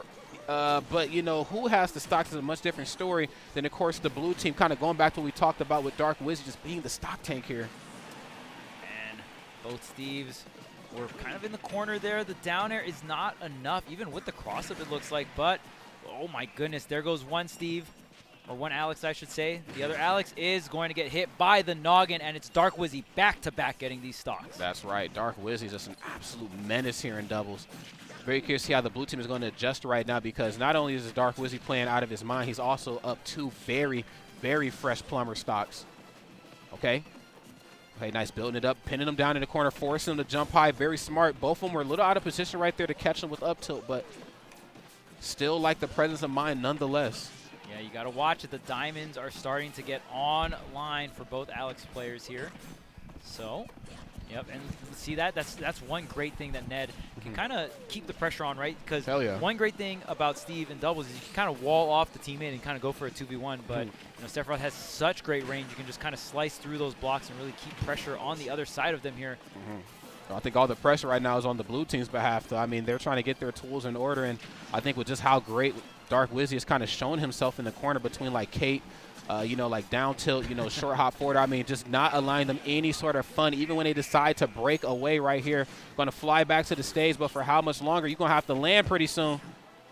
Okay, saving the jump, gets back on the stage. The counter, is it going to go punish? Yeah, you can't really do it because Dark Wizzy is right there for the punish. You hit the Sephiroth, you're going to get hit by the kicks there. And it's the age-old trope of doubles. It's like this is the perfect punish if we were in a different format. If this was like crew battles or singles, this is what I should go for. But in doubles, got to counter punches a little differently here. So, of course, Dark Wizzy and Ned all smiles for sure, trying to force a second set. acola and Onin, they want anything but that.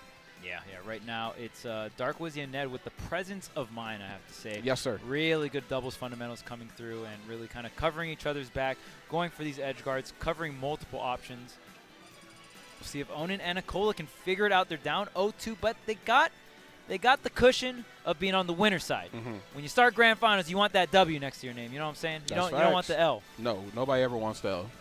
I think it is because of the L, though, that is kind of little motivation? A little motivation. Maybe just like ignited something in Dark Wizzy and Ned. Not exactly sure who put them in losers. I'm going to be honest, I was busy shoving my face with, you know, nice Miami food. I didn't watch the beginning of doubles, but whoever put them in losers, of course, had to been very talented, but I think it's because they're in that portion of bracket that has kind of forced them to play even stronger. Yeah. You know, kind of, you know, coming swinging out like some sort of cornered animal or something. You know, it's like that age-old saying, you'd be surprised what you can do when you have to do it.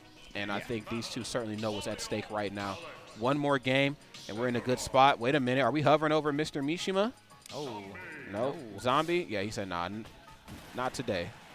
All right. Looks like Onin is going to stick it out with the Alex.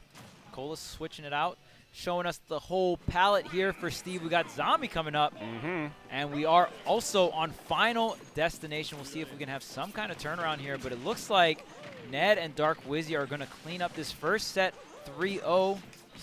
We will see here. Well, let's see how it all unfolds right now. Would not be surprised, of course, if we do see this happen. Of course, they have just been playing absolutely out of their mind. Excuse me. Wow, that food that I had earlier is calling back. But, yes, would not be surprised if we do see the 3. I don't know if we're going to get the same energy, of course, in the second set, but we'll cross that bridge when we get there. Again, I think there's just some very key moments for the red team that you know, I think the blue team just really struggles with the first one, and it's been kind of a reoccurring thing throughout the majority of our portion of doubles. Dark Wizzy in the corner, standing jab. short hop backer, baiting you in, you baiting out that air dodge and rinsing and repeating a situation. And then, of course, Ned standing strong but doesn't seem to matter. Blue team going up big. Didn't interrupt it long enough, and wow, almost gets walled out from the ledge there. That would have been tragedy if Ned lost that stock at 42% here. But right now, it looks like blue team kind of figuring something out. The gears are turning right now. They most certainly are. Now he's going to go for the fourth throw off stage. Dark Wizzy said, I'm on my way, bro. I see you off stage. You ain't got no business out there. The silly block man. Oh, wow. I like Ned using the forward air, kind of sticking into the block, right? You can do that on the walls of the stages, and also going to be able to do that on Steve's blocks as well. That's right. Kind of taking their tool away from him and using it against them. Nothing off the up smash. Forward throw right there to kind of get him as far away as possible. Usually we see like the back throw. Mario, of course, doesn't spend a lot of time with his recovery system off stage, so maybe trying to throw him into the commotion is the better option. A character like Sephiroth, definitely throw him off stage. And I'm going to be honest, maybe even just disengage. If you know a character's going to take a while to recover, I'll see you in a few seconds, bro. Let me go jump your teammate. Oh, man. 4 stocks to 2. I don't know what happened between game number 2 and 3 here, but something is clicking. And it could be the zombie pick. Who knows? It could be. Or maybe the final destination. Okay. The creative recovery coming out from Onin, but it's going to be met by a forward smash from Dark Wizzy. Yeah, now we're going to see how well Ned can survive. Of course, has the wing on deck. I'm saying only 85%. I'm saying that very loosely because, of course, he's still light, can still be taken, but, man. It do not seem to matter at this point. Unfortunately enough, Sephiroth, Ned, all by his lonesome. A lot of mining. A lot of mining and a lot of crafting for sure. Crafted that man a coffin right there, closing that one out. Onin and acola, they are alive. There is a pulse in this set, Charles. Yep. And maybe it was the final destination pick. Maybe the adaptation is finally coming through. Only time will tell with this game 4 coming up. Yes. We'll see how well they can adjust, because all it takes is a spark right there to really ignite that flame that is these two players. I mean, we've seen how prolific they are, when they're separate, and they have shown, because they're on the winner side of Grands, that they are equally as strong together. But Ned and Dark Wizzy, of course, nothing to sleep on, certainly no slouches at all. Fighting with a little bit more passion, I would say so myself, just because they find themselves on the loser side. But we will see. I'm kind of hoping for a next set. I'm going to be honest. Yeah, and if you're wondering why the players keep looking at their badges, it's because the rule set, the schedule, the stage list, it's all on the badge. Damn. Shout out to Let's Make Moves Miami. Goated. Goated, man. Shout out to Toronto Joe and Maximum Kretschmar, man, for doing just a phenomenal job with this event, man. 3 majors a year. I mean, it's hard enough to host 1. EMG hosts 3. VG hosts like 9. BTS has 4 summits, in the main stage. I mean, I just don't know where these people have all the time to host these damn events. But, hey, I ain't complaining because I'm all for it. I'm all for it. It makes for a great viewing experience. And I would imagine it makes for a great experience for talented individuals like this to make some money. So let's see what goes down here. acola and Onin showing some signs of life at the end of that last one. But I don't want to call it out just yet because Dark Wizzy and Ned are still Dark Wizzy and Ned. Yeah, I mean, we saw the dominance they had games 1 and 2. They just need 1 more to bring this, at least this first set, to a closure. And just like that, acola gets taken out right in front of Onin. Onin just can't do anything. My goodness, rolling through with the up airs.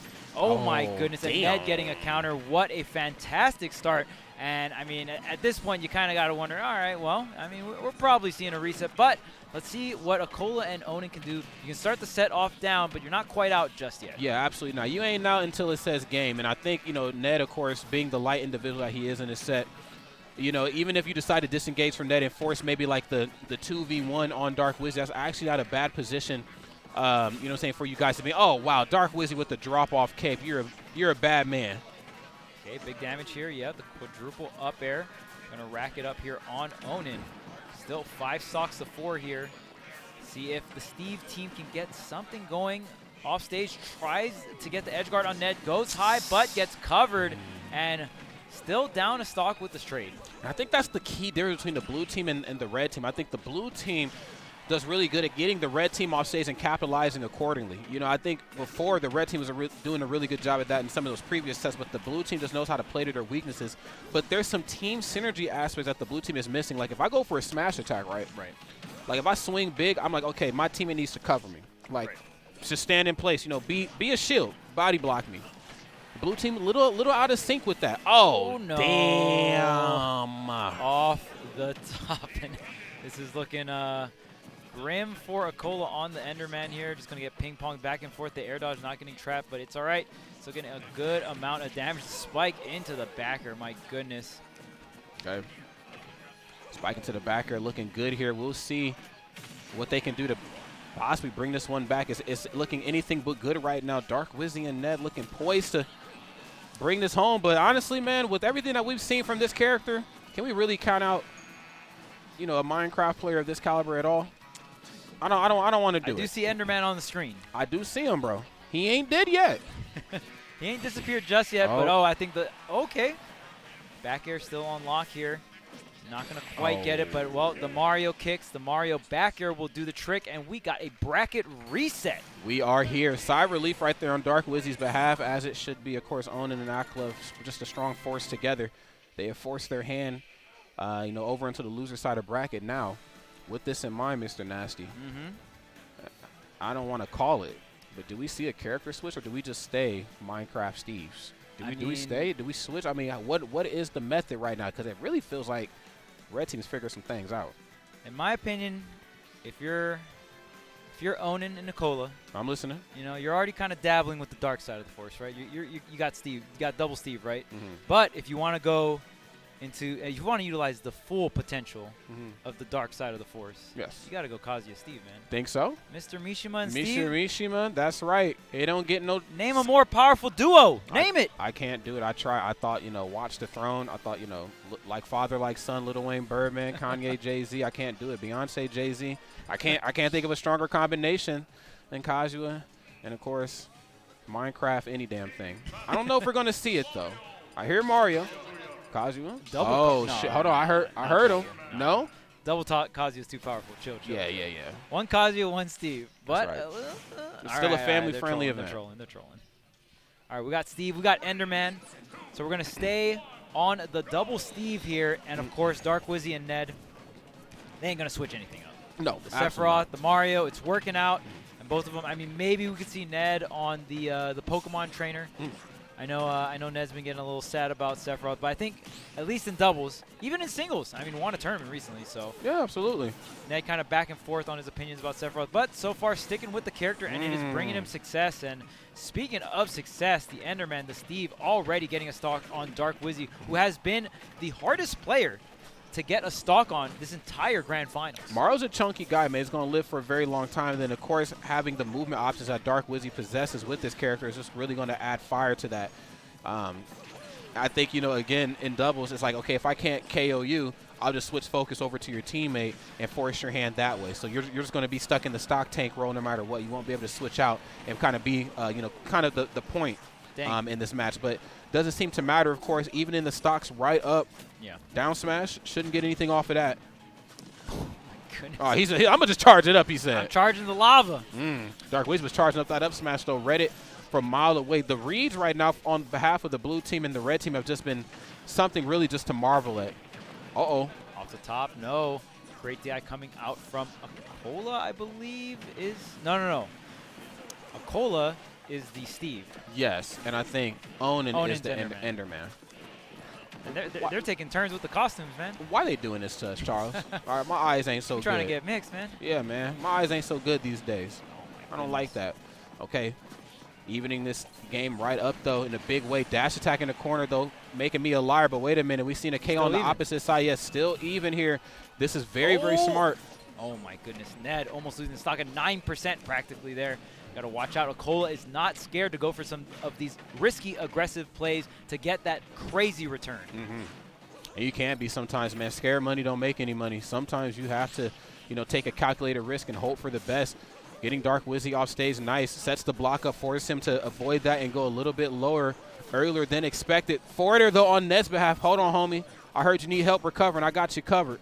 Wow, the high recovery. And, of course, Acola there to cover it. The forward smash, setting up Dark Wizzy off stage. And, oh, my goodness, so many different blocks, but giving the landing zone that Dark Wizzy is going to need here. Fast fall there, and wow, beautiful tech on to the block, and such a crazy back and forth, but it looks like blue team is the one with control. Oh, shoot. That ain't nothing nice right there. Oh, can you even it up? There's the up smash, and can you get this edge guard as well? The stall coming out from Onin. Gonna get back to the ledge, barely. What a recovery. Very smart, going back to the ledge as well, too. Nice, slides right through. He said, I'm out of here, see ya. Wow, the wings comboing into that back air is going to do the trick. And if you're Mario, you want to hunt down the Enderman. Yeah. You really want to get this KO because right now it's 2v1 and the Enderman is getting more and more resources as we speak here. Gold is on deck here from one of the two, though. This ain't good. Forward smash, doesn't get anything off of it. Yes, it's going to go ahead and hold shield. Oh, no, that's me, bro. Bro, that's me. Dang, Dark Wizzy hit him with the switcheroo. Let me go ahead and footstool your teammate real quick so you go ahead and back air that. Dark Wizzy needs to get back on the stage, the cape to try and reflect, but you don't have too much options. And, of course, the Lava Mancer Steve coming through with the down smash. That is how you hold it tight to the very end. Things were starting to unravel ever so slightly, and I like the fact that they still held strong because, again, you know, just in the realm of like 2v1s, Dark Wizzy does very well in that regard. Oh, yeah. So So close. The footstool was so clutch coming out from Dark Wizzy, but just wasn't enough. And this time, in this set, it's going to be the double Steve team that's going to get the momentum. Onin and Acola starting things off up 1-0. Yep. Let's see if they can hold on to this fire, though. It's going to be a tough thing to do, especially with how well I think Mario and Sephiroth kind of bust up the block fun, and they just get in there and they just force you to play the up-close and personal game. Now, I'm not saying that the Minecraft characters can't bang up close, but if it was up to them, they would disengage and, you know, kind of play the I'm going to set it up, force you to play my game type of thing. Right. They want to get some materials, man. Yeah, I got to get the materials playing online. Minecraft, right? Yeah. Got to get my mats. I got to craft my tools. All right, I need you to chill. All right, well, let's see how it all unfolds right now. One game up right here on Acola and Onin. Dark Wizzy and Ned right now playing from behind. Okay, early on the recovery back to stage. Smart right there from Dark Wizzy to stop him from punishing that that landing lag. There is a lot of lag on Sephiroth's up B, that's for sure. Oh, yeah, especially when you charge it up. Yeah. Full charge Octo Slash, there's going to be a ton of lag unless you go to the ledge. Oh, Ned with the hunt down here, and look at this, man. It is blue team taking all the damage right now. Ned and Dark Wizzy opening up fantastic here to start this game number 2 off. Okay, tries to go for the trump, and all these traps continuing. Oh, my goodness, how much iron getting thrown at you. He said you could parry this, but what about that, though? Okay, nice. Drops the anvil on top of him, but gets caught in the cart. Both sides disengaging right here. Got to get my tools on deck before I jump into battle. Nice. Goes for the forward throw. And very good there. Goes for the forward throw and actually doesn't go for the follow-up at all because I think Dark Wizzy was waiting for him to run over so he can try to catch him with either throw or a smash attack of some sort. So, again, that's doubles right there. Sometimes you just have to know when to stop the fun. Nice. Turn to Sephiroth into roadkill. Clean. Yeah, and now Sephiroth got the wing, going to fade back a little bit. This is where Ned wants to get extreme value. And look at this, Dark Wizzy still alive. Going to try to get the block, but the block is going to save him. But was it a save or was it just a setup into the down smash? Finally, Dark Wizzy going to lose that first stock, but it is Ned rocking 3 stocks and a wing. It's a very scary Ned right here. I don't think it gets any spookier than this for Sephiroth. Of course, 97% just throwing his weight around. Yes, very, very smart, and that's great. I think, of course, the smash attacks have armor, right? When the wing is on deck. So, I mean, he could just really jump up in the thick of things and just swing big. We've seen that sort of mentality come out from Zomba and Goblin just a few sets ago. So, very smart right here from Ned to tap back into that. But Ned right now looking good. Blue team really has to figure some stuff out here and quick. Yeah, Ned got so much value off of that last stock and the wing. Essentially, you know, hitting 2 home runs there, getting both Steves in the crossfire. Okay, Onin and Acola really struggling here to figure out some plays. Yes, he said, look, we got tools too, my friend. Oh, man, the flood to push the minecart the other way. So much wacky stuff going on, but, man, I don't know if there's anything wacky about this for the blue team right now because, oh, man. Sheesh, man. Yeah, now wacky implies some form of hilarity, and ain't nothing funny about what's going on right now, man. You know, again, Ned and Dark Wizzy, they're just, I mean, really synced up right now, joined at the hip, if you will, when it comes to their synergy. Nothing off of the cape. Do like that attempt, though. Back throw, off the mark, of course, for up smash. A little too close. Gets hit with the body. The stalls coming out from Ned have been fantastic with the forward air. This should be the trick. And Dark Wizzy just nailing the read on that DI, reading the up DI there, and just getting the down air off the top. So trading back and forth here. Yeah. Yeah, let them know that, you know, we can play multiple positions. You know, we do have a very firm game plan, but this game plan is not one that's 100% set in stone. If I need to become the stock tank and he needs to become the one that, you know, goes for the up smashes, or I guess in that case downer, we can certainly make that happen. Onin and acola, I think there's a bit of explosiveness that's needed in doubles, right? Yeah. Like, I think there's like, okay, we're holding forward, we're going in. And when you don't do that, you allow the other side to maybe think a little bit more. Now, of course, Ned and Dark Wizzy already thinking a lot because their game plan is definitely working. But because we've disengaged so much, I think now they're like, okay, what do we want to do now? Everything that we were doing up until this point is working. Let's try something new. And a lot of what they're bringing to this set is kind of working. I want to see acola and Onin maybe hold forward just a little bit more and get them hands dirty. Yeah, I think especially Dark Wizzy creating a lot of scramble scenarios against, I mean, both Steve players, right? And Steve in general, like, you do have scramble moves like, you know, jab, forward tilt, up tilt, and stuff like that. But Dark Wizzy has just been playing the scramble so well. And honestly, the team combos coming out from Dark Wizzy and Ned, which is no surprise. It has been feels like the red team's team combo game feels a little stronger than the blue team combo game. And I'm guessing this is the first time acola and Onin have teamed. Yeah, but you know what, though? For them to only have teamed maybe once or however many times, they're looking still pretty good. I mean, they were on the winner side of the Grands. And but obviously, I know, like, the thing to highlight is just kind of the differences in, like, their approach. I would like to see maybe more follow-ups from the blue team, but there are some characters in doubles that just don't go for that type of stuff because they are their own team combo. They go for more traps, you know, more control of the terrain, as you can see right here. Goodness. I get you off stage. I know this is an area where you're not particularly strong. Let me set these blocks up. Let me drop the downer on you, and let's get it done that way. And just like that, I mean, blue team opening up game number 3 is such a pivotal game here. There's no more sets. There's no more resets. This is it here. So, I mean, already opening things up with taking, you know, 2 stocks already. Uh-oh. Okay. Oh, wow. Is that enough? Dude, Yes, there's it always is. like that split second where you like hit one of the Minecraft characters up and it's like, are they dead? You can't hear nothing. Okay, there they go. They're flying back there. They're dead. They're dead. Yeah, they're not too vocal. No. And I think that's just kind of adds to the spookiness, tapping into like that Smash for Villager stuff. Just emotionless. I don't talk nothing. I'm just swinging, swinging sharp objects. I fear nothing. I fear nothing. Oh, you need to fear me in this corner, though. Can you make it back? Oh, wait. Oh, no, you cannot. Okay. I like the idea coming out from acola, sinking down and using the upbeat to recover back up to the ledge, and you could also hit your teammate so they can go ahead and upbeat again. Not going to get there in time, though, so it is 3 stocks to 4, and wow, I mean, blue team opened things up by taking 2 stocks right off the rip, first 30 seconds, and now look at this. Yeah, just a complete turnaround, and I got to give it to the red team, of course, with just how well they're you know, whatever their plan was, you know, is definitely starting to work out for them, but I don't want to speak too soon, though, because I think the blue team definitely starting to figure some things out as well, too. Of course, even stocks across the board. And, again, I was talking about this earlier. I'm just going to go ahead and just reinstate it again. There's like that you've disengaged, and now you've spent so much time away from me on the opposite side of the screen. Now I'm like, okay, well, what are their options to approach? They can only approach me so many ways. You know, like, one side's not really holding forward. They're both kind of playing the same game plan. And in parts of doubles, it has certainly worked. Both, like at the beginning of the game, they got him off stage, you know, set the blocks up, dropped the anvil on top of him, and got 2 KOs the exact same way.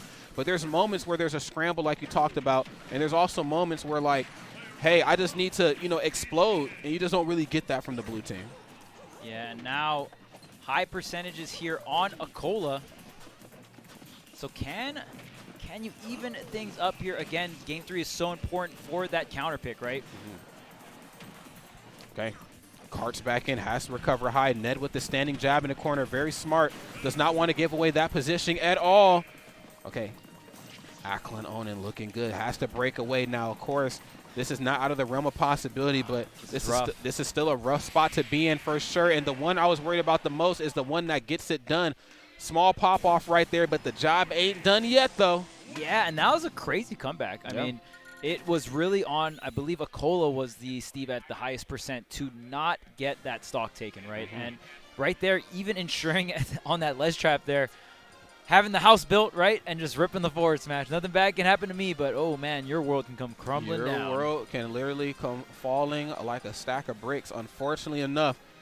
Ned and Dark Wizzy, this is tournament game right here. They ain't got no choice but to get this dub.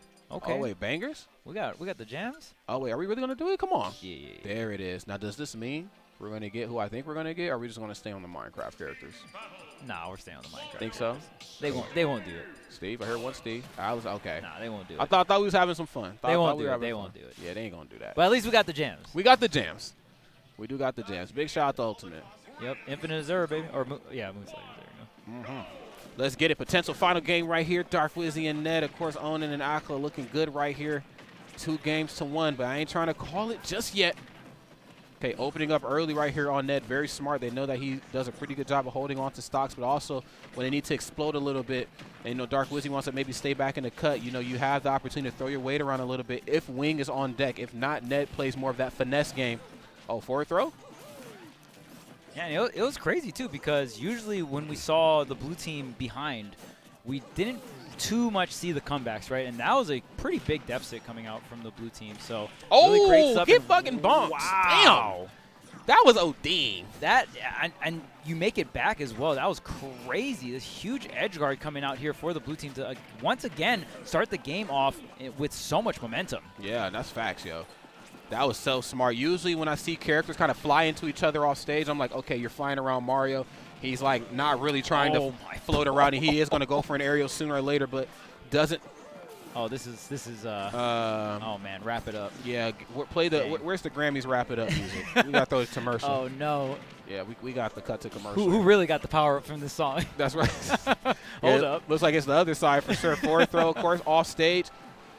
And I still like that. And again, Ned showcasing, the power of Sephiroth's tilt, being able to tilt that, I believe, in 3 different directions. So really trying to scout out that up special. The kicks off the top. All right. Red team fighting back. Red team's like, nah.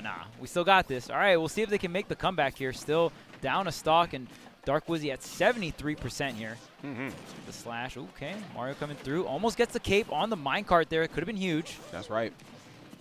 A little out of position for it there. And one side just going to break away. And this is good. I think now the blue teams realize we both just can't break away and start mining. How about you mine? And I'll, cover you, and then we'll flip-flop when need be. Okay, using all the iron here. Getting some pressure. And that's the crazy thing about Steve. Not the craziest mobility. No, sir. But you do have things like minecart, like the up B, right? Going to kind of give you that supplement mobility, and also sending that projectile that is the command grab as well. Oh, the counter catching the top side. Ned, so clutch. Man. Where are you going? A little spaghetti right there. It looked like, one side on the other team, I can't remember who was who, but it looks like one of them accidentally KO'd the other one, but this is still very doable. We going deep? Oh, yeah, it don't matter. It do not matter. You went too deep. Oh, wait a minute. Was actually able to get back to the ledge. Mario Magnet hands. Oh. Did he jump off the platform and try to go for back air? Sneaky. Yeah, and at this point, this is going to be really rough. There's the spike again. Nope, just going to go ahead. Oh, wait. Oh, wait a damn minute. Dark Wizzy getting on top of the block. He said, hold on, you know who I am? He said, I'm Mario, boy. I board platforms all day, man. Don't play. I am the platform fighter. Remember that. Yeah, man. It wouldn't be none of this if it wasn't for me, man. I send your ass back to Microsoft. Don't play. Okay, up tilt. Cut the deal, man. Cut the deal. No, cut the commercial. Wait a damn minute. Oh, what? Not going to be able to make it back with the save here. Oh, can you get the edge guard on both? No. Oh, my goodness. What a save. The double Steve team showing up. Okay, nice. Push him out of position. He said, oh, damn. He said, you boarded your last platform, boy. Do you hear me? Onin and acola are your Let's Make Moves Miami doubles champions. Looking amazing. Fantastic stuff, and really coming through, and so many situations when they were behind, especially that game 3, really clutching it up, and even all the things like that save there at the end. I mean, it still would have had been that 1v1, but that save kind of was the nail in the coffin, and some craziness going on off stage as well. So fun to watch. That's right. I mean, that's just the type of gameplay you look for in doubles. People always give doubles a bad rep, but then you get plays like that, and you really watch the scramble. You watch a lot of mindsets and mentalities start to form their way into one solid narrative at the end. Dark Wizzy off stage. How do I recover in accordance to these platforms? He's going to go for down. He's going to go for down smash. How do I save myself? But then, of course, you also have both players, acola and Onin. It's like, okay, here we are. We know Dark Wizzy, phenomenal at the 2v1. We cannot allow him any free points back. If one of us dies, I am in big trouble. Such a smart thing to see right there. Such beautiful gameplay. And, of course, big shout out to, of course, the viewers who helped with viewing this wonderful tournament. Of course, we would have a job if it wasn't for all you beautiful faces that tuned in. So big shout out to y'all. Of course, I think that's going to wrap it up right here for doubles. It's been a pleasure as always, Mr. Nasty. He's faded. He's feeling X-rated. It's Mr. Nasty time. No, I'm joking, but not really. We're going to throw to a quick commercial. When we come back, we got the cosplay contest. Don't go nowhere. We'll be right back right after this.